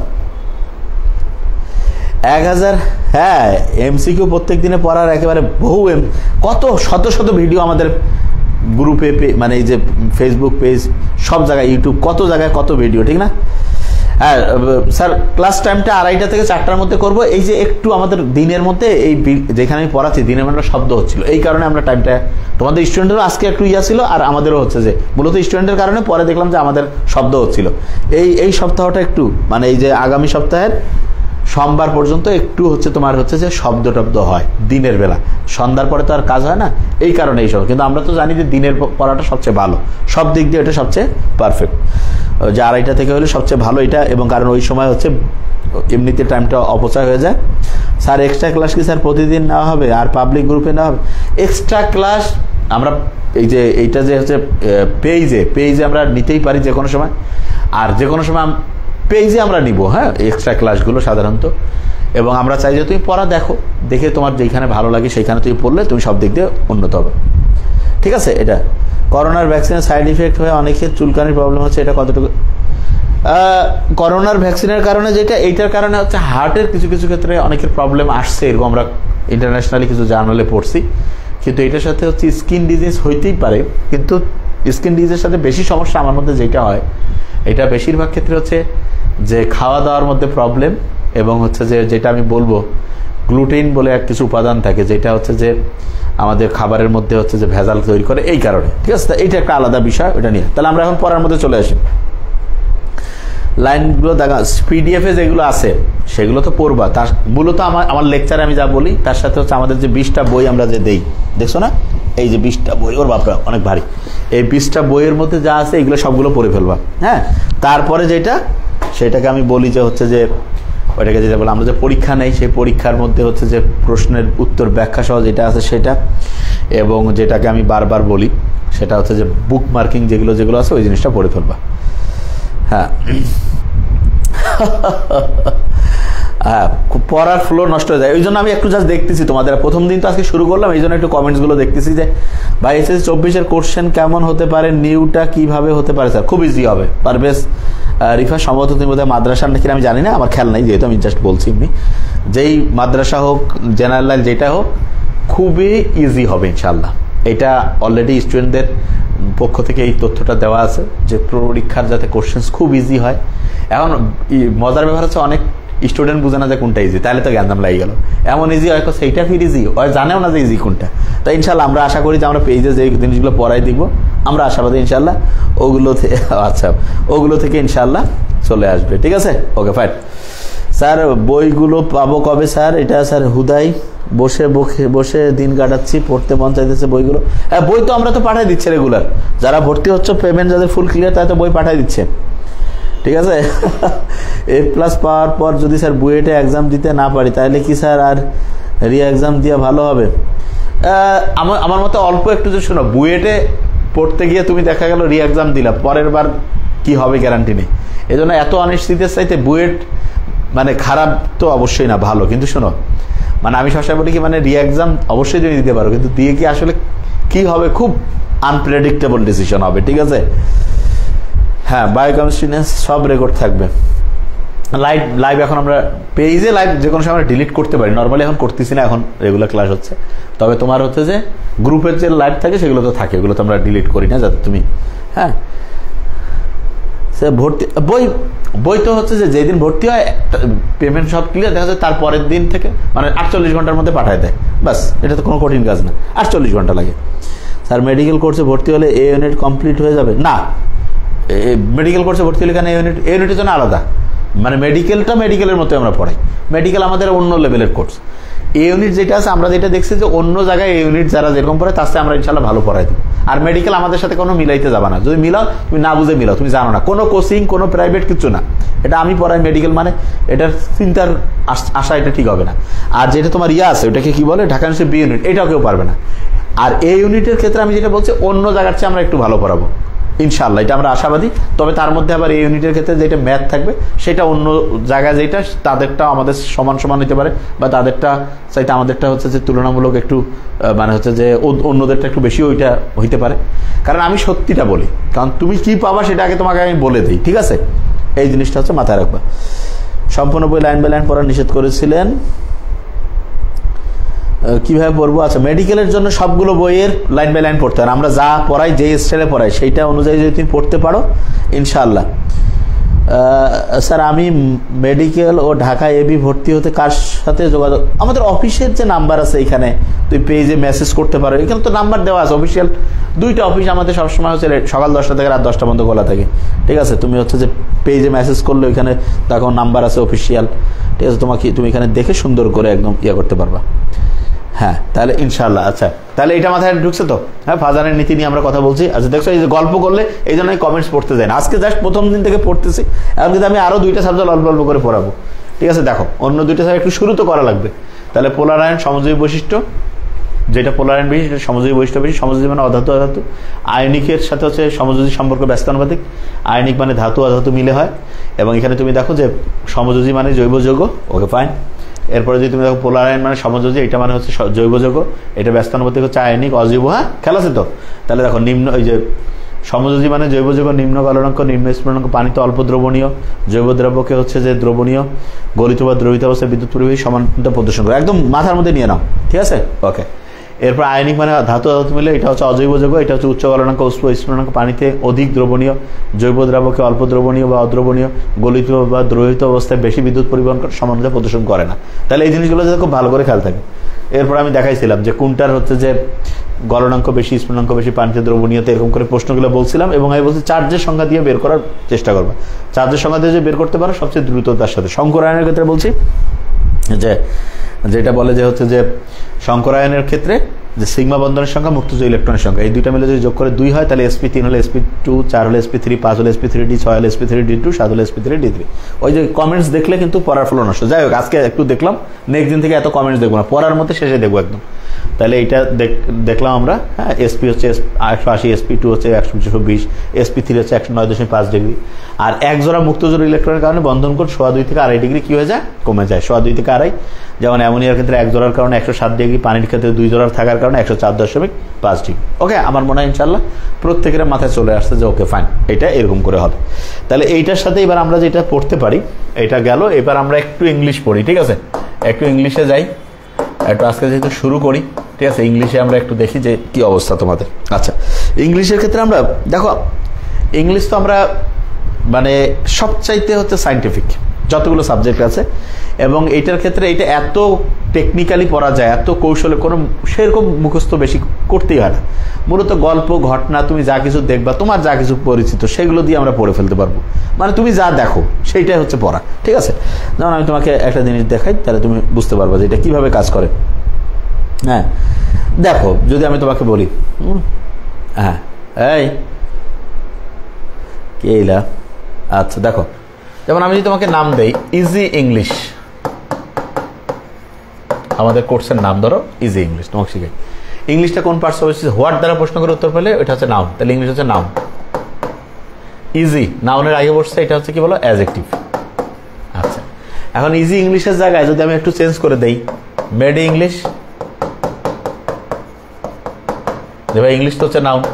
যেকে বলা হয় মেডি তো মেডিকেল থেকে আসছে, এটা তো নাউন হওয়ার কথা, কিন্তু নাউনের আগে আরেকটা নাম থাকলে সেটা নাউন থাকে না, সেটা অ্যাডজেক্টিভ হয়ে যায়। এটা তাহলে কি হয়ে যায় বলো? অ্যাডজেক্টিভ। তাহলে এখানে দুইটা নিয়ম আমরা শিখলাম, যে নাউনের আগে কি বসে? অ্যাডজেক্টিভ বসে, এবং আরেকটা জিনিস নাউনের আগে যে আরেকটা নাম থাকে সেটাও অ্যাডজেক্টিভ হয়ে যায়। আচ্ছা, এখানে আরেকটা ইন্টারেস্টিং জিনিস আছে, সেটা কি জানো? যেমন ইংলিশ শব্দটা আছে না, এটা মাই দ্বারা বেরোবে, মাই ইংলিশ। তার মানে পজিটিভের পরে একটা শব্দ মিলে গেলে সেটা হচ্ছে নাউন হবে। পজিটিভের পরে একটা শব্দ মিলে গেলে কি হয়ে যাবে বলো? নাউন হয়ে যাবে। হ্যাঁ হ্যাঁ, আমাদের যে ঢাকা ইউনিভার্সিটির যে ইউনিট, ইনশাআল্লাহ আশা তো করি আমরা যে অন্যান্য সবগুলো ভার্সিটিতে ইনশাআল্লাহ ইউনিট মিলবে, আশা করি আমরা, ঠিক আছে? তবে আমি তোমাকে বারবার একটা জিনিস বলি ভাইয়া, তোমাদের কারো যদি টার্গেটে থাকে যে ঢাকা ইউনিভার্সিটি ইউনিট, তাহলে আমাদের এখানে ভর্তি না হওয়া, মানে আমি হইতেই বলবো না, কিন্তু যদি কারো টার্গেট থাকে যে আমি মেডিকেলে দেবো মেইন টার্গেট, কিন্তু কোনো কারণে আল্লাহ না করে আমার মেডিকেল মিস হইলো, তাহলে আমি হচ্ছে ঢাকা বিশ্ববিদ্যালয়ে দেবো বা অন্য এ বা বি, তাহলে ওইটা। আর তোমার যদি টার্গেটে থাকে তাহলে তুমি অন্য জায়গায়, কারণ আমরা কিন্তু প্রথমত ফোকাসড করবো মেডিকেল অ্যাডমিশনটা, তার সাথে আমরা এই ইউনিটটা রাখছি, তার সাথে আমরা বি ইউনিটটা রাখছি, ঠিক না? হ্যাঁ, বি ইউনিটটা হচ্ছে ক্লাস তুলনামূলক একদম বেশি। বি ইউনিটটা তুমি টার্গেটে তোমার বি ইউনিট অবশ্যই অবশ্যই আমরা নাম্বার 1, মানে কেন? কারণ ওইটা একেবারে মানে ওইটা সাজিয়েছি এমনভাবে যাতে করে একেবারে যে স্টুডেন্ট আর্টস হোক, কমার্স হোক, সায়েন্স হোক, যে কেউ হোক, সে যাতে এখানে পড়ে একটা অসাধারণ রেজাল্ট করতে পারে। আচ্ছা, সায়েদা যেমন সাকি বলছে স্যার পিডিএফ এ যে লাইনগুলো আছে, আচ্ছা নতুন বইয়ের পিডিএফ কিন্তু আমরা আবার দেবো, এটা তো আগের বইয়ের দিয়েছি, ঠিক না? নতুন বই যেটা আসতেছে পিডিএফ এর লাইনগুলো তুমি তো ওগুলো রাখবাই, কিন্তু আমি তোমাকে কি কথা বলছি সেটাকে বুঝো। আমরা লেকচারে যা বলি সেটা তো আর মাথায় রাখতে হবে। এরপরে আমরা যে প্র্যাকটিস বুক দেই, কোশ্চেন ব্যাংক দেই, ডাইজেস্ট দেই, তারপর আমরা যে পরীক্ষার প্রশ্ন দেই, মানে পরীক্ষা নেই সেই পরীক্ষার মধ্যে যে কোশ্চেন্সের এক্সপ্লেনেশন সেইটা, আর দাগানো লাইনগুলো পড়বা, ইনশাল্লাহ ইনশাল্লাহ তোমার দেখবা যে 90%-এর উপরে নাম্বার ইনশাল্লাহ কমন থাকবে, ঠিক আছে? হ্যাঁ ইনশাআল্লাহ। হ্যাঁ, ইংলিশটা সবাই বলো, কিন্তু আমি কি ফিজিক্স, কেমিস্ট্রি, বায়োলজি কোনটা আমি খারাপ পড়াই সেটা আমার কত, মানে আমি এই জিনিসটা আসলে আমার জানার ইচ্ছা, সত্যি কথা। আমার ওই ছোট ভাইও আমি বুঝি না, এটা আমি খুব নিজে চিন্তা করি। সবাই কয় আসলে জিনিসটা হয়েছে কি, ইংলিশটা অন্য কেউ ভালো পড়াইতে পারে না, এই জন্য আমার ইংলিশটা খুব টেকনিক্যালি পড়াই না, কিন্তু বিসিএস এর জন্য যখন আমি পড়াই সবাই বলে যে ইংলিশ আর ওটার নাম কি ম্যাথ সবচেয়ে ভালো পড়াই। কিন্তু এইখানে আমি যেটা আচ্ছা ফিজিক্স কেমিস্ট্রি বলে কোনটা খারাপ পড়াই সেইটা কত, মানে আমি এটা জিনিস জানতে চাই, তাহলে আমি বুঝতাম যে এইটা খারাপ, মানে আমি এই জিনিসটা আমার জানার আসলে খুব ইচ্ছা যে ভাইয়া আপনি যেরকম পড়ান আপনার সাথে ভালো পড়ায় এরকম। হ্যাঁ, মানে আমার তুলনায় হয়তো বা মানে আমি সবগুলোর মধ্যে হয়তো বা ইংলিশটা অন্য জায়গায় তো কেউ টেকনিক্যালি পড়াইতে পারে না, কিন্তু আসলে মানে এটা আমার সত্যি কথা, মানে এটা আমার জানার ইচ্ছা, ঠিক আছে? মানে কোনটা সাবজেক্ট আমি কম পড়াই সেটা আমি নিজে কিন্তু অনেক ক্যালকুলেশন করছি যে আসলে কোনটা আমি কম পড়াই, কারণ আমি নিজে এটা বের করতে পারিনি, এই জন্য আমার এটা জানার ইচ্ছা, রিয়েলিটি একদম বললাম যে আমার কোন সাবজেক্ট আমি পড়াই যেটা মনে হয় যে ভাইয়া না আপনি যেভাবে পড়ান এটা হইলো না, এটা আরো সহজ করে সুন্দর করে পড়ানো যাইতো, ঠিক আছে? মানে এটা কিন্তু আমাকে মানে খুশি করার জন্য বলবা না, হ্যাঁ, কিন্তু আমি মানে এই জিনিসটা সত্যি কথা আমি বললাম, মানে আমি কারণ আমার ছোট ভাই, আমার ছোট বোনেরা, আমার যারা বন্ধু বান্ধব যারা আমার কাছে বিসিএস এর জন্য পড়তো বা পড়ছে যারা, তারা হয়তো তুই ইংলিশ আর ম্যাথ খুব ভালো পড়াস, মানে ওইখানে মানসিক দক্ষতা বিসিএস এ আছে, মানসিক দক্ষতা এবং ম্যাথ যেটা মেন্টাল অ্যাবিলিটি এবং হচ্ছে যে ম্যাথমেটিক্স, হয়তো ম্যাথ এবং ইংলিশ, ওরা কয় ম্যাথ ইংলিশ দুইটা সমান, কিন্তু আমি তো আসলে উচ্চতর গণিত আমি কম পড়ার মানে উচ্চতর গণিত আমি তোমাদের পড়াইনি, আমি ইয়ার জন্য পড়াইছি। হ্যাঁ ঠিক আছে, ইংলিশ আমার হ্যাঁ না ইংলিশ মানে ওইটা মানে আমার ওই জিনিসটা খুব জানার ইচ্ছা, তো ওইটা অন্য কিছু না। স্যার এই মুহূর্তে কি স্যার জিকে নাকি ইংলিশে ফোকাস দেবো? ইংলিশে তো অবশ্যই সবসময় প্রথম থেকে, হ্যাঁ হ্যাঁ হ্যাঁ ইংলিশটা খুবই মজার লাগে স্যার। ঢাবি বিয়ের সাথে অন্য ভার্সিটি এর মিল থাকবে তো? আমি যেভাবে পড়াই দেবো ইনশাল্লাহ তুমি পাবা, কারণ প্রত্যেকটা আমি টার্গেট করে ওইটা ঢাবি ক মূল টার্গেট, কিন্তু তার সাথে অন্যান্য যে গুচ্ছের যে অন্য জায়গায় যে ক ইউনিটের আছে, অন্য জায়গায় যে খ আছে, তুমি কি মনে করছো আমি পড়াবো মানে কি তুমি অন্য জায়গায় যে পারবা না, এরকম হবে? প্রশ্ন আসে না ইনশাল্লাহ। হ্যাঁ হ্যাঁ, এই জিনিসটা ইনশাল্লাহ দেখবা যে ইনশাল্লাহ, হ্যাঁ ইনশাল্লাহ আল্লাহর রহমতে। না তারপর মানে আমি এটা নিজে, এটা তোমরা বলছো তো এই জন্য, তাহলে ইজি ইংলিশ না? আচ্ছা, তাহলে নাউনের আগে নাউন আসলে অ্যাডজেক্টিভ, আর অ্যাডজেক্টিভ যেটা হবে সেইটা চিনারও বুদ্ধি আছে। সেই জিনিসটা যেটা আছে না, এটা ভেরি দ্বারা মিলে যাবে। দেখো ভেরি ইজি, তারপর ভেরি দ্বারা এটার সাথে মিলে গেলে এটা একটা অ্যাডজেক্টিভ। আবার হইতে পারে সো দ্বারা মিলে গেলে ওইটা অ্যাডজেক্টিভ, সো ইজি। তারপরে যেটা অ্যাডজেক্টিভ হয় সেটা ভেরি বা সো দ্বারা মিলে যাবে, আর যেটা নাউন হবে সেটা পজেসিভ বা মাই দ্বারা হচ্ছে নিয়ে যাবে। 10টা হাতে কলমে পরীক্ষা। স্যার এমন যদি একটা বই দিতেন যেটা পরীক্ষার প্রশ্নের অনুরূপ প্রশ্ন থাকতো, তাহলে আমরা প্রতিদিন সকাল 10টা। আচ্ছা, প্রতিদিন তোমরা সকাল 10টায় না?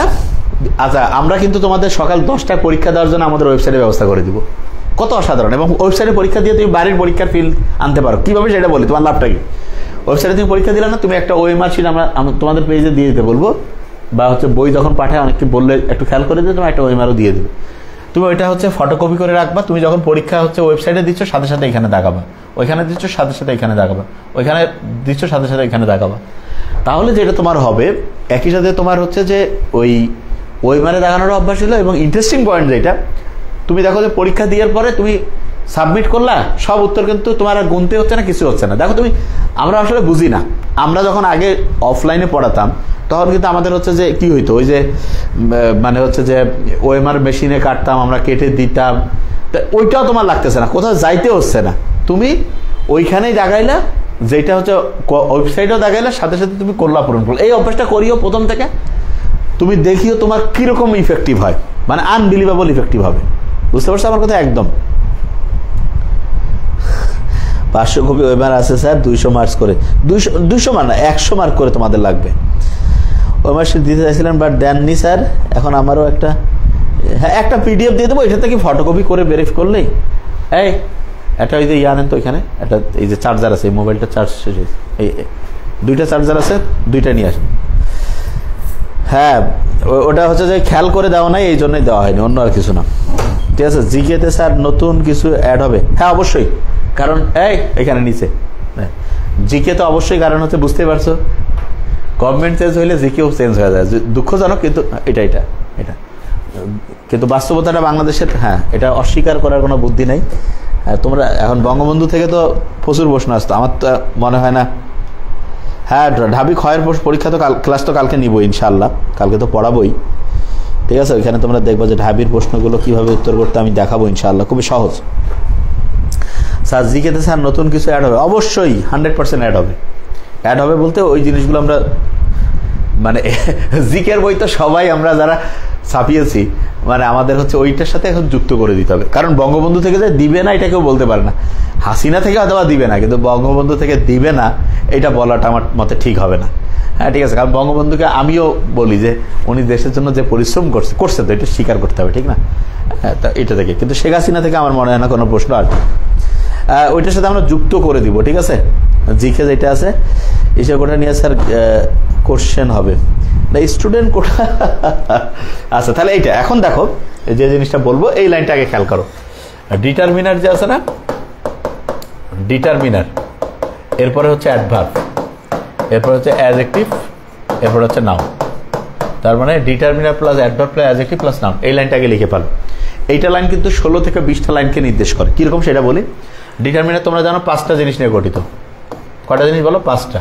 1 নম্বরে আছে আর্টিকেলস এ অ্যান্ড দি। হ্যাঁ, এরপর হচ্ছে পজেসিভ, এটা হচ্ছে ওই সকল শব্দ যেগুলো ব্যবহার করে কোনো কিছু নিজের অধিকারে, এই পজেসিভ মানে পজেশনে আছে। এরপর হচ্ছে নিউমেরালস, সংখ্যাবাচক, ঠিক না? নিউমেরালস। এই ডিতে হচ্ছে ডেমনস্ট্রেটিভ মানে হচ্ছে নির্দেশক, দিস দ্যাট দিস দোজ। এরপর আছে কোয়ান্টিফায়ার্স, কি আছে বলো? কোয়ান্টিফায়ার্স। ওকে, আমি ধরবো কিন্তু এখন। তো ইন্টারেস্টিং জিনিস যেটা হয়েছে সেটা হচ্ছে যে এই ডিটারমিনারের পরে 3টা জিনিস বলে adverb plus adjective plus noun হবে। আচ্ছা, যদি যে কাউকে আমি বলি যে আচ্ছা আর্টিকেলের পরে 3টা জিনিস আছে, তাহলে কি হবে? Adverb, adjective, noun. 2টা আছে, তাহলে কি হবে সেটা আমি দেখাই। ডিটারমিনার পরে অ্যাডভার্ব, অ্যাডজেক্টিভ, নাউন, তার মানে কি? যদি ডিটারমিনার পরে একটা জিনিস বসে তাহলে ডিটারমিনার প্লাস হচ্ছে নাউন। এক্সাম্পল দিব, যেমন ইট ইজ এ বুক। দেখো বুক শব্দটা হচ্ছে নাউন। হ্যাঁ, তার মানে ডিটারমিনের পরে একটা শব্দ থাকলে নাউন হবে। আচ্ছা, এবার যদি হ্যাঁ জিকের তো কোশ্চেন আছেই। আচ্ছা, তারপরে ডিটারমিনের পরে যদি দুইটা শব্দ বসে তারপরে কি হবে? অ্যাডজেক্টিভ প্লাস নাউন হবে। যেমন it is a nice book, it is কি হলো? Nice book. লক্ষ্য করো, বুক শব্দটা হচ্ছে নাউন, নাইস শব্দটা অ্যাডজেক্টিভ। ডিটারমিনার পরে যদি তিনটা জিনিস থাকে তাহলে ডিটারমিনার প্লাস হচ্ছে অ্যাডভার্ব প্লাস হচ্ছে অ্যাডজেক্টিভ প্লাস হচ্ছে নাউন। তার মানেটা কি? যেমন it is a very nice book, it is a very nice book. লক্ষ্য করো, খুব মজা কিন্তু পড়া। দেখো, ডিটারমিনার পরে একটা শব্দ থাকলে নাউন, তার মানে কি আর্টিকেলের পর একটা শব্দ থাকলে নাউন, পয়েসির পর একটা শব্দ থাকলে নাউন, নিউমেরাসের পর একটা শব্দ থাকলে নাউন, ডেমনস্ট্রেটের পর একটা শব্দ থাকলে নাউন, কোয়ান্টিফায়ার্সের পর একটা শব্দ থাকলে নাউন। একই রকম করে ডিটারমিনার পরে যদি দুইটা জিনিস থাকবে অ্যাডজেক্টিভ প্লাস নাউন, তার মানে আর্টিকেলের পরে দুইটা থাকলে অ্যাডজেক্টিভ নাউন, পয়েসির পরে দুইটা থাকলে অ্যাডজেক্টিভ নাউন, নিউমেরাসের পরে দুইটা থাকলে অ্যাডজেক্টিভ নাউন, ডেমনস্ট্রেটের পরে দুইটা থাকলে অ্যাডজেক্টিভ নাউন, কোয়ান্টিফায়ার্সের পরে দুইটা থাকলে অ্যাডজেক্টিভ নাউন। একই রকম করে ডিটারমিনার পরে তিনটা জিনিস বসছে, তার মানে অ্যাডভার্ব অ্যাডজেক্টিভ নাউন, তার মানে আর্টিকেলের পরে তিনটা থাকলে অ্যাডভার্ব অ্যাডজেক্টিভ নাউন, পয়েসির পরে তিনটা হলে অ্যাডভার্ব অ্যাডজেক্টিভ নাউন, নিউমেরাসের পরে তিনটা হলে অ্যাডভার্ব অ্যাডজেক্টিভ নাউন, ডেমনস্ট্রেটের পরে তিনটা হলে অ্যাডভার্ব অ্যাডজেক্টিভ নাউন, কোয়ান্টিফায়ার্সের পরে তিনটা হলে অ্যাডভার্ব অ্যাডজেক্টিভ নাউন। বুঝতে পারছো? খুব বেসিক জিনিস, কোনো সমস্যা নেই। যারা হচ্ছে আগে বই নিছো কোনো ক্ষতির প্রশ্ন আসে না ইনশাল্লাহ। আমরা হচ্ছে যে ওইটা কখনোই ওইটা হচ্ছে দিয়ে দেবো ইনশাল্লাহ, এক্সট্রা জিনিস যেটা যুক্ত হবে। হ্যাঁ, এটা কি হয়েছে? কি আমাদের 3 বছর থেকে দেখে কি যাচাই বাছাই করে কি দেখছে? ও যাচাই বাছাই করে কি সেটা বুঝি নাই, পরের লেখাটা বোঝা যায় না। ওকে, আচ্ছা, এখন যেটা জিনিস হচ্ছে সেটা লক্ষ্য করো। এই শুনতে পাচ্ছ তোমরা আমার কথা? মাথায় আসতেছে তো নাকি নেটওয়ার্কের সমস্যা? স্যার আমি তো স্যার ভর্তি হয়েছি, টাকাও তো স্যার ফুলফিল করছি, বাট বই পাইনি এখনো। তাহলে টাকা যদি তোমার ফুল পেমেন্ট থাকে তাহলে অফিসে জানাইতে হবে। তোমার তো অনেক সময় তোমরা অফিসে ওই যে কুরিয়ার বিলটা দিয়ে তোমার হচ্ছে যে বলতে হয় একটু, হয়তো বলো নাই, এই কারণে পাঠায়নি। হ্যাঁ, মেন বুক বায়োলজি এর দাগানো পিডিএফ দিয়ে ওটা তো দেই, ওইটা আবার কি কথা? ওইটা কোনো জিনিস হইলো? হ্যাঁ, দেওয়াই তো আছে, ওটা দিব না কেন? এখানে কি কয় না আমি জানি না, কি কয়।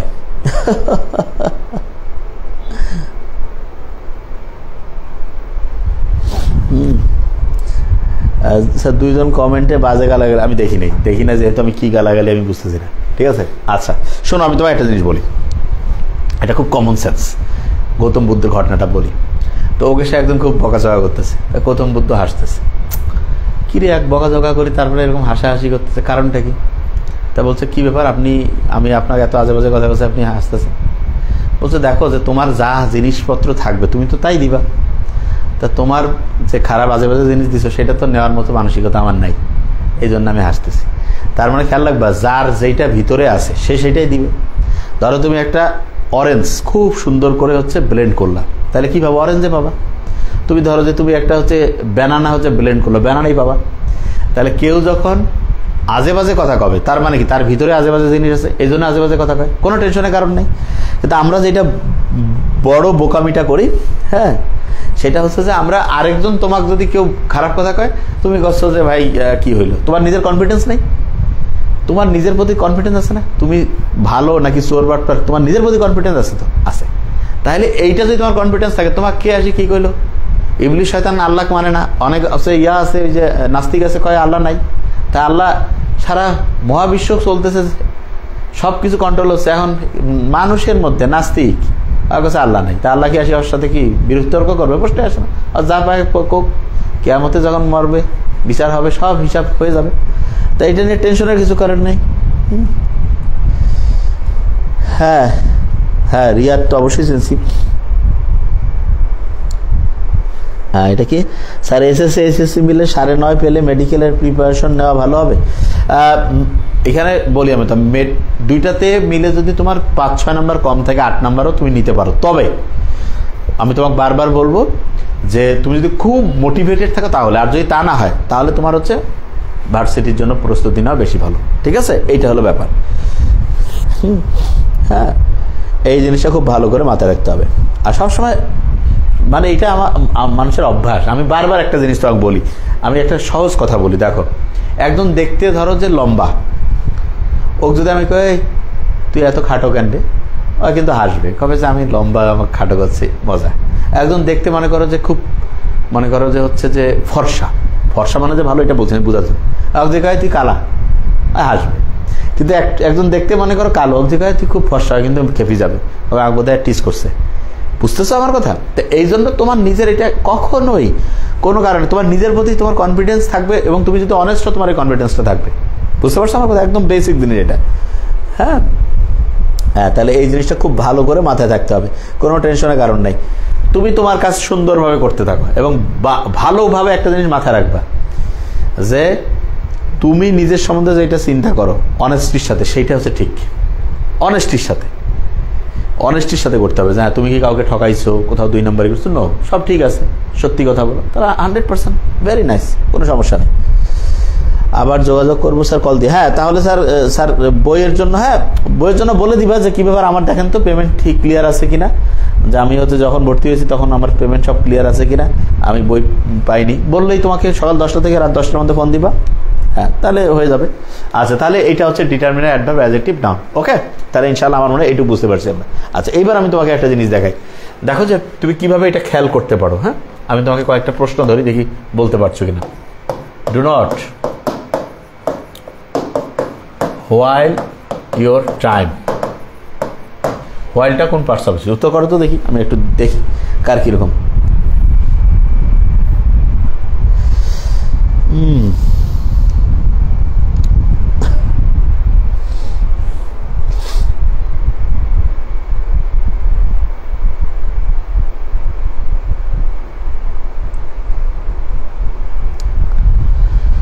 আচ্ছা দেখো, do not while your time. হ্যাঁ, অনেকে উত্তর দিয়েছে যখন তুমি একটা বাক্যে বুঝতে পারবা না যে এটা কোন পার্টস হয়েছে, তখন একটা বুদ্ধি করবা।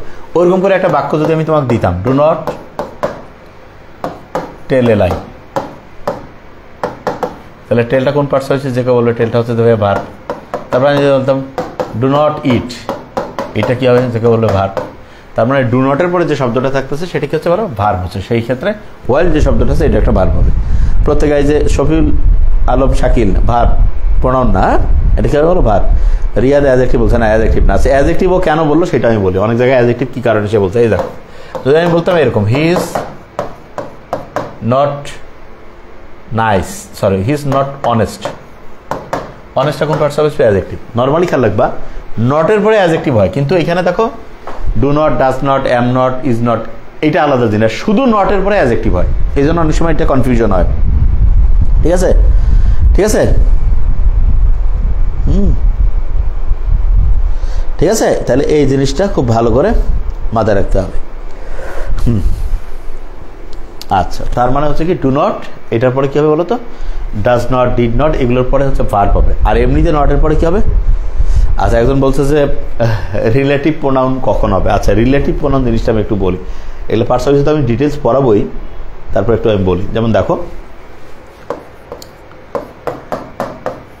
রিলেটিভ প্রোনাউন, ঠিক আছে, যেমন যদি আমি বলি ইট is I who am to blame, এই হুটা হচ্ছে রিলেটিভ প্রোনাউন, ঠিক আছে। আর এই যে আইটা আছে এটা রিলেটিভ প্রোনাউনের আগের নাউন বা প্রোনাউন, এই আইটাকে বলে অ্যান্টিসিডেন্ট। কি বলে বলো? অ্যান্টিসিডেন্ট, অ্যান্টিসিডেন্ট, ঠিক আছে। তো খুব সহজ, একটু বুদ্ধিশুদ্ধি করে পড়লেই হবে। হ্যাঁ,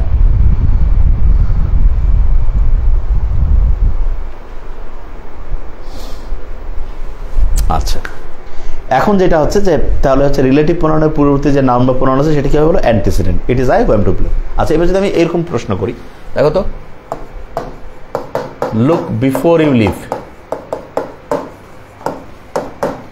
লুক বিফোর ইউ লিভ, এই বিফোরটা কোন পার্টস অফ স্পিচ?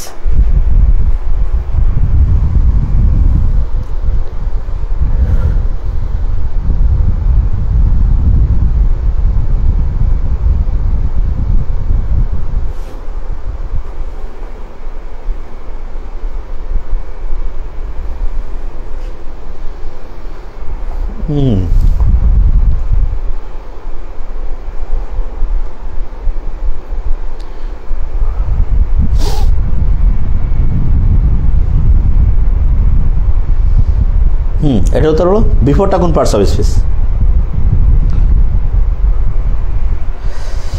আচ্ছা, আশফিয়া আমিন বলছে অ্যাডজেক্টিভ। আচ্ছা, এনিওয়ান?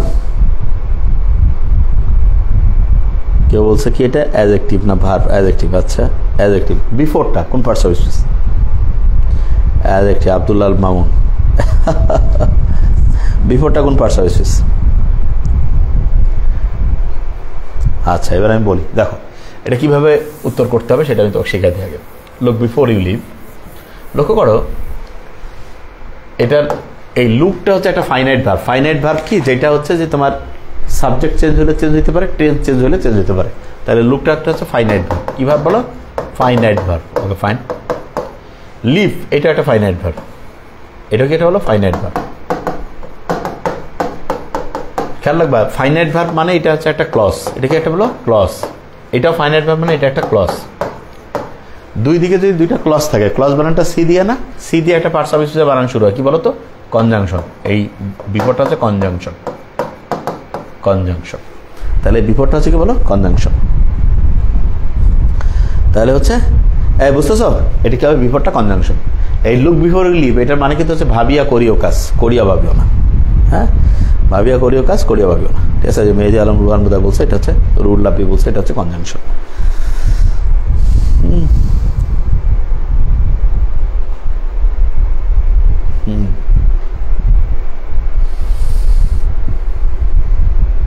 আচ্ছা, কানেক্টর বলে কোনো পার্টস অফ স্পিচ নেই।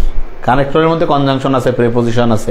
ঠিক আছে, কানেক্টর বলে কোনো কনজাংশন নাই। কানেক্টরের মধ্যে কনজাংশন এক রকমের পার্টস অফ স্পিচ।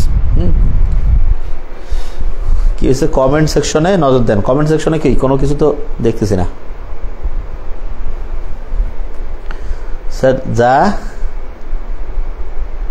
কি এটা বুঝি না কি স্যার, ক্লাস করান রাত হয়ে যাচ্ছে কি রাতে?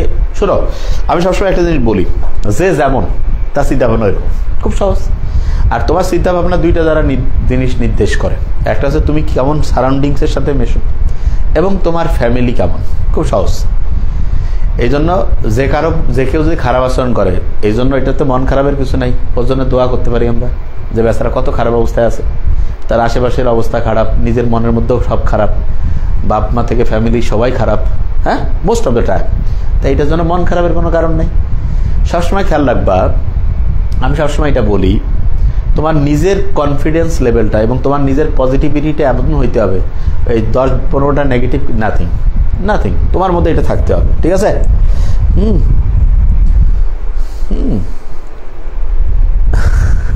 হ্যাঁ, কানেক্টর হবে পার্টস অফ স্পিচ ছাড়া। হ্যাঁ,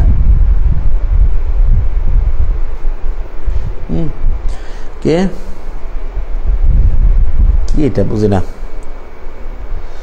স্যার। সামারি ক্লাস কি স্যার এভরিডে দিবেন নাকি স্যার একদিন পর? আচ্ছা, যেই দিন আমাদের ক্লাস থাকবে, আমাদের মানে হচ্ছে যে যেই দিন যেই সাবজেক্টের রুটিনটা তো তোমাদের কালকে দিয়ে দেবো, ওই রুটিন অনুযায়ী ইনশাল্লাহ দিয়ে দেবো।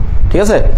হ্যাঁ, বায়োলজি একটু পড়বো। এই বুঝতেছো ইংলিশের? আচ্ছা, ইংলিশ আরেকটু ধরি আগে, আরেকটু ধরি, তাহলে বুঝতে পারবো যে কার কীরকম অবস্থা তৈরি হচ্ছে। ঠিক আছে? আচ্ছা, এখান থেকে আমি আরেকটা ধরি আগে, দেখি যে কে কীরকম তোমরা পারছো। তাহলে যদি আমি সেকেন্ড টাইম মেডিকেলে, ওরা তো পার্টস অফ স্পিচ এমন অসাধারণ হয়েছে, মানে ইংলিশ যেই কটা দৈনিক পড়াই তো একদম ক্লিয়ার হয়েছে। তারপর ধরি, দেখি যে কে কীরকম পারছে। There is no mother but loves her child. বাটটা কোন পার্টস অফ স্পিচ? হ্যাঁ, পড়া চলবে, কোনো সমস্যা নেই।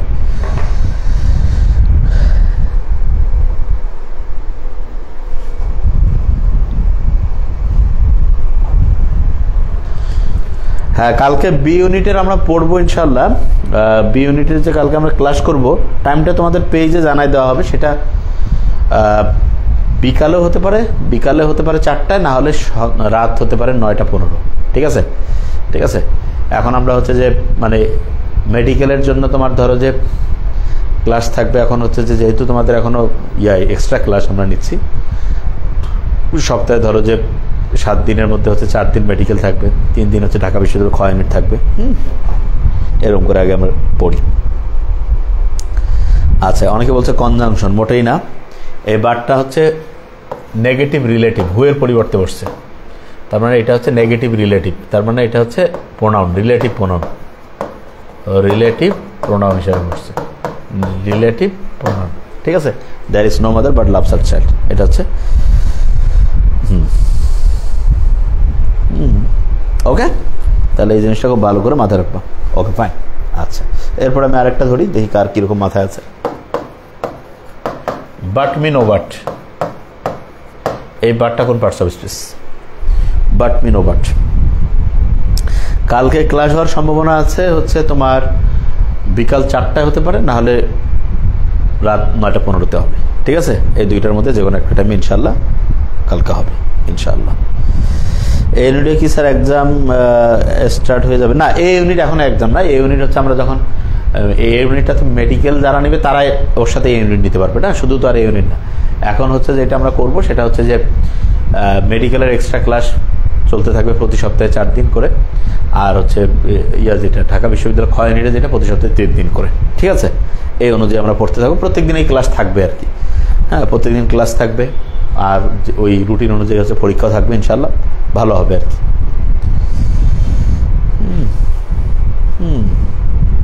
আচ্ছা, বাট মিন ও বাট, এই বাটটা হচ্ছে মূলত ভার্ব।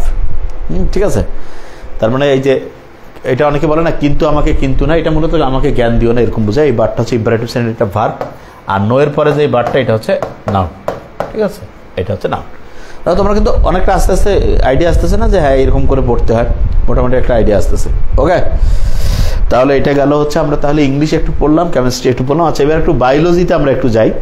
বায়োলজি আমরা একটু দেখি যে তোমাদের কি অবস্থা বায়োলজির পড়ার। একদম সহজ করে একটা টপিক পড়াই, যেখান থেকে এমন একটা জিনিস পড়াতে চাচ্ছি যেটা তোমাদের হচ্ছে ইয়াতে লাগবে, ওটাকে কি বলে, A+এও লাগবে, আবার হচ্ছে মেডিকেল অ্যাডমিশনও লাগবে। ঠিক আছে, মোস্ট ইম্পর্ট্যান্ট একটা আমার চলন ও অঙ্গ চালনাতে চাই। চলন ও অঙ্গ চালনা, ঠিক আছে, চলন ও অঙ্গ চালনা এটাতে চাই।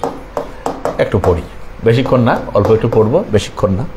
দেখো যে চলন অঙ্গ চালনা আমরা জানি এই যে কেউ ক্লাসটা করতে পারবে, সমস্যা নেই। ফার্স্ট টাইম, সেকেন্ড টাইম, যে কেউ, এনিওয়ান।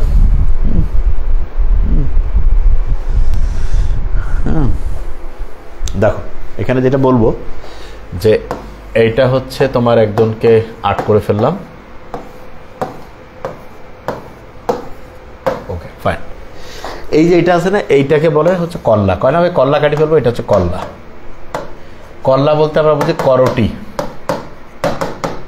করটির মধ্যে দুইটা জিনিস আছে, একটা হচ্ছে এই যে আমার যে আমি হাত দিয়ে দিছি না এখানে টুপি পরি যেটা, এটাকে বলে করটিকা। কি বলে বলো? করটিকা। প্লাস হচ্ছে আমার এই যে ফেস যে আছে যেটাকে বলে মুখমণ্ডল। কি বলে বলো? মুখমণ্ডল। মুখমণ্ডল। তার মানে কল্লা মানে করটি, এর মধ্যে আছে করটিকা প্লাস মুখমণ্ডল। করটি মানে এই যে এইটা, হ্যাঁ, মানে এই গোটালটা, আর এটার মধ্যে আছে এই যে মাথা যেটা করটিকা। এইখানে আছে তোমার 8টা হাড্ডি আছে, কটা? 8। আর মুখের মধ্যে আছে 14টা।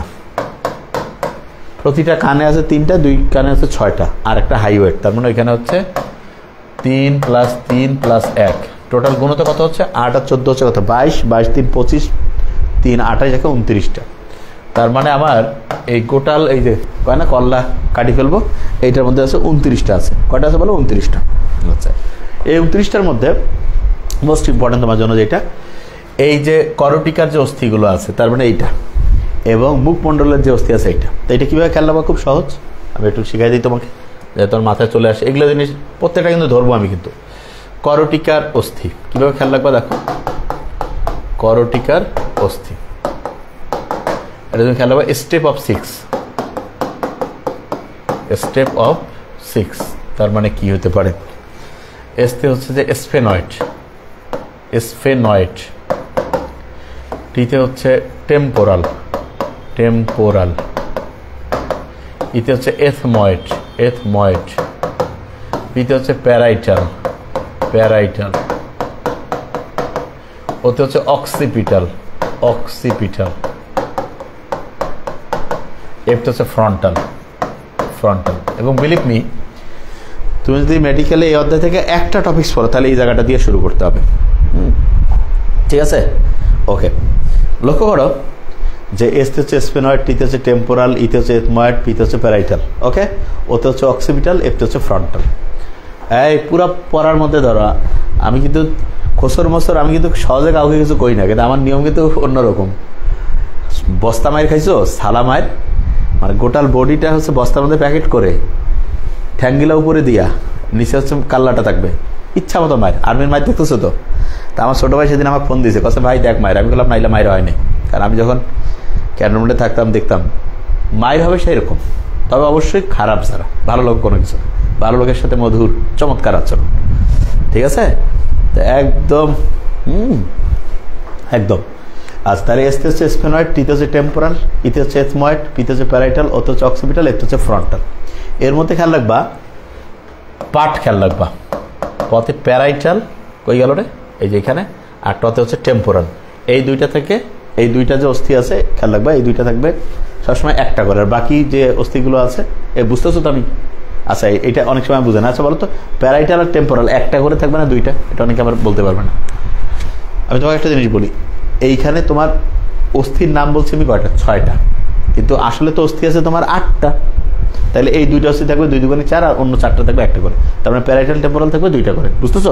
পা তোমার ঠ্যাং 2টা আছে না? অনেক স্টুডেন্ট মানে এত সহজ জিনিসগুলো ভুল করে, প্যারাইটাল 2টা, টেম্পোরাল 2টা, আর বাকিগুলো যেগুলো আছে একটা করে। তাহলে 2 দুগুণে 4, 4 4 8টা হলো। 8টা হচ্ছে এই যে এই করটিকার মধ্যে পাইছি। এরপরে যেটা আছে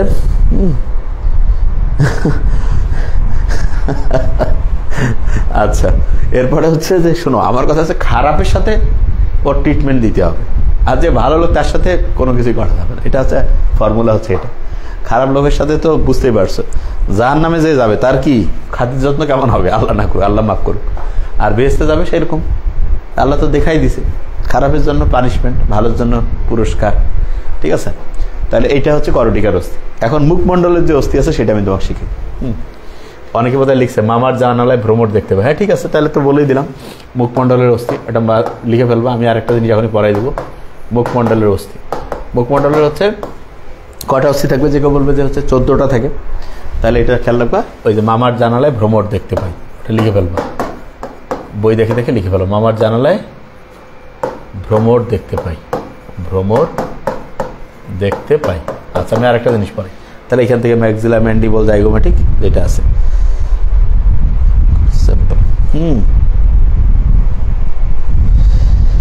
হ্যাঁ টেম্পোরাল প্যারাইটাল 1 জোড়া করে থাকে। হ্যাঁ হ্যাঁ, পার্ট 2টা অক্ষর আছে, হ্যাঁ ঠিক আছে, ওইটা 2টা করে থাকবে।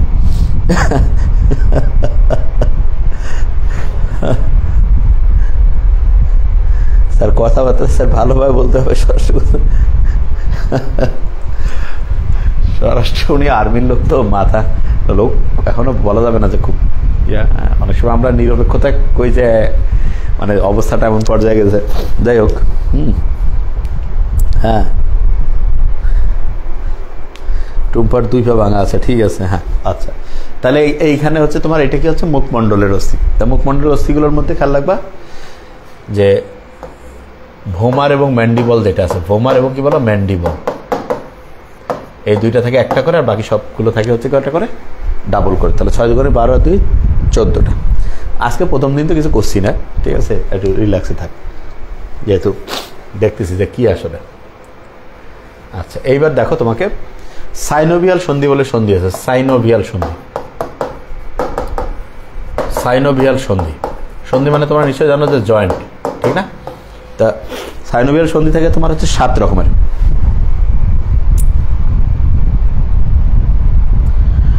আচ্ছা এইখানে দেখো,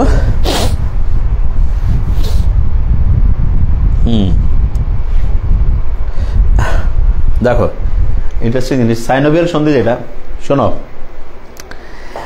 আমি একটা জিনিস তোমাকে কই, যারা ওই ইয়াতে থাকে না, ওটা কি বলে, মনে করো মুরগি বিক্রি করে, দেখবা যে যেখানে মুরগি বিক্রি করে, অনেক আগে তো আমি যাইতাম বাজারে, তখন দেখলাম যে প্রচুর হচ্ছে মাছের বাজার, মুরগি খুব অপরিচ্ছন্ন, না তুমি থাকতে পারবে না, কিন্তু ওরা কিন্তু আসে দিব্যি ওখানে বসে মানে পুরি খাচ্ছে, ডাল খাচ্ছে, সিঙ্গারা, সামোসা, হেভি। তাই আমি একদিন জিজ্ঞেস করছি, ভাই আপনাদের কোনো মানে বিরক্ত লাগতে না? ভাই খুব হাসি খুশি, খারাপ লাগতেছে না, হেভি।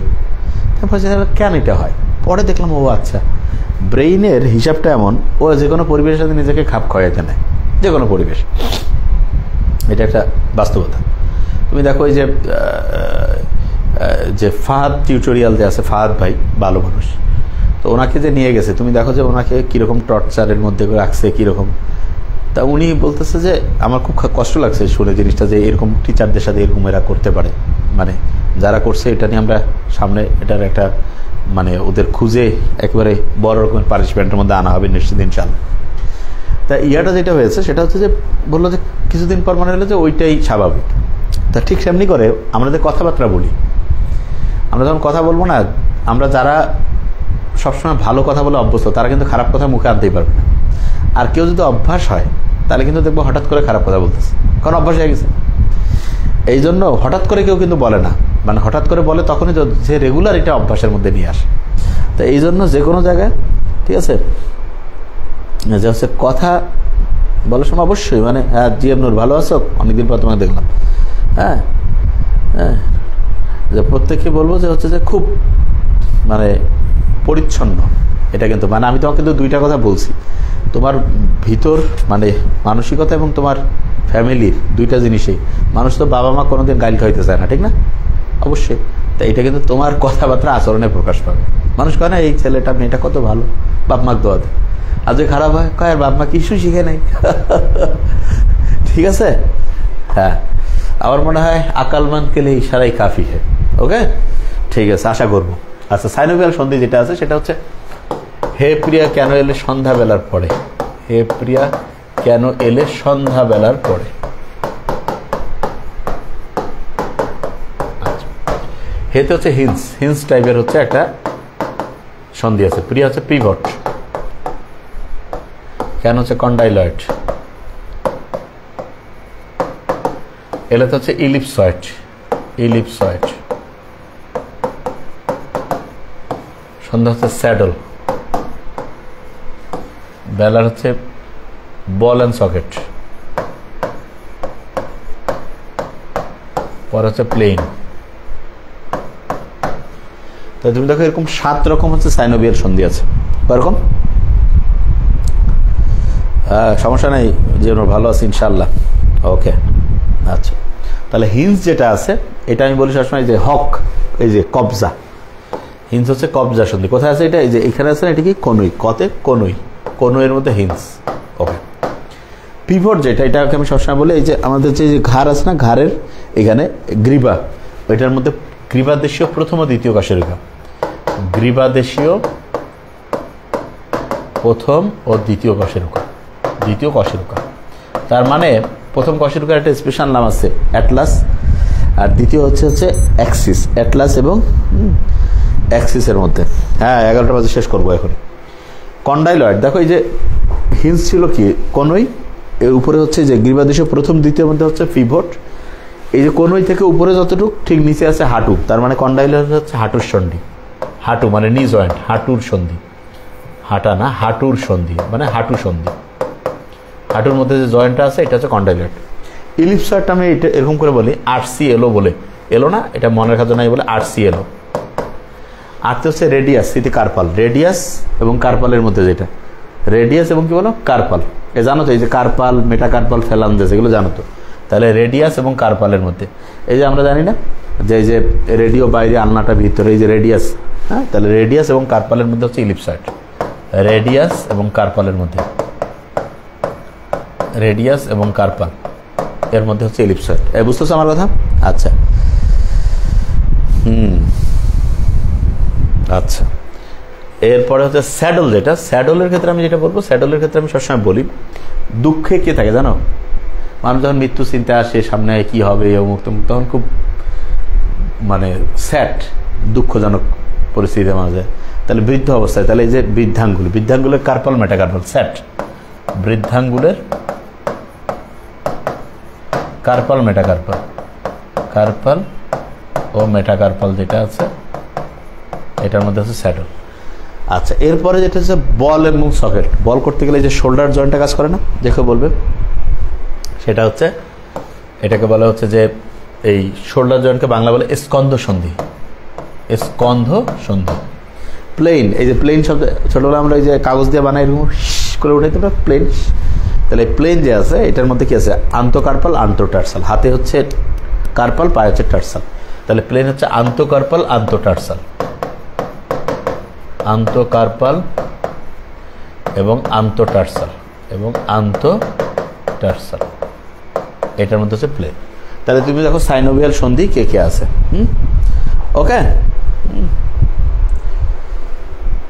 হ্যাঁ আচ্ছা দেখো হেপ্রিয়া ক্যানোয়েলে সন্ধ্যাবেলার পরে, তাহলে hinge, pivot, condyloid, ellipsoid, saddle, ball and socket, plane. তাহলে হিলস হচ্ছে কোনই, পিভট গ্রীবাদিশীয় প্রথম দ্বিতীয় অথবা বলতে পারি অ্যাটলাস অ্যাক্সিসের মধ্যে, কন্ডাইলয়েড হচ্ছে হাঁটুর মধ্যে, এলিপসয়েড আর্সিএল ও রেডিয়াস এবং কার্পালের মধ্যে, স্যাডল বৃদ্ধাঙ্গুল, স্যাট বড় বৃদ্ধ অবস্থায়, তাহলে বৃদ্ধাঙ্গুলের carpal metacarpal, ball and socket হচ্ছে শোল্ডার বা স্কন্ধ সন্ধি, আর প্লেন হচ্ছে আন্তঃকার্পাল আন্তঃটার্সাল। ঠিক আছে, তাহলে আমার মনে হয় যে ইনশাআল্লাহ মোটামুটি প্রত্যেকের মাথায় চলে আসছে, ঠিক না? আচ্ছা, তাহলে আমরা দেখো যে কেমিস্ট্রি একটু পড়লাম, ফাজানের নীতি, জৈব অজৈব যৌগ, এরপর সংকরায়ন, সিগমা বন্ধন, মুক্তজোড় ইলেকট্রন, এখানকার এসপি হলে 180, এসপি2 হলে 120 ডিগ্রি, এসপি3 হলে 109.5 ডিগ্রি, এক জোড়া মুক্তজোড়ের জন্য 1.2, 2.5, 2 জোড়ার জন্য 4.5, 5। জৈব যৌগ মানে সমযোজী, নিম্ন গলনাঙ্ক, নিম্ন স্ফুটনাঙ্ক, পানিতে অদ্রবণীয়, জৈব দ্রাবকে দ্রবণীয়, গলিত বা দ্রবিত অবস্থায় তড়িৎ অপরিবাহী, বিদ্যুৎ অপরিবাহী। আয়নিক মানে হচ্ছে ধাতু অধাতু মিলে, ক্যাটায়ন আয়ন মিলে।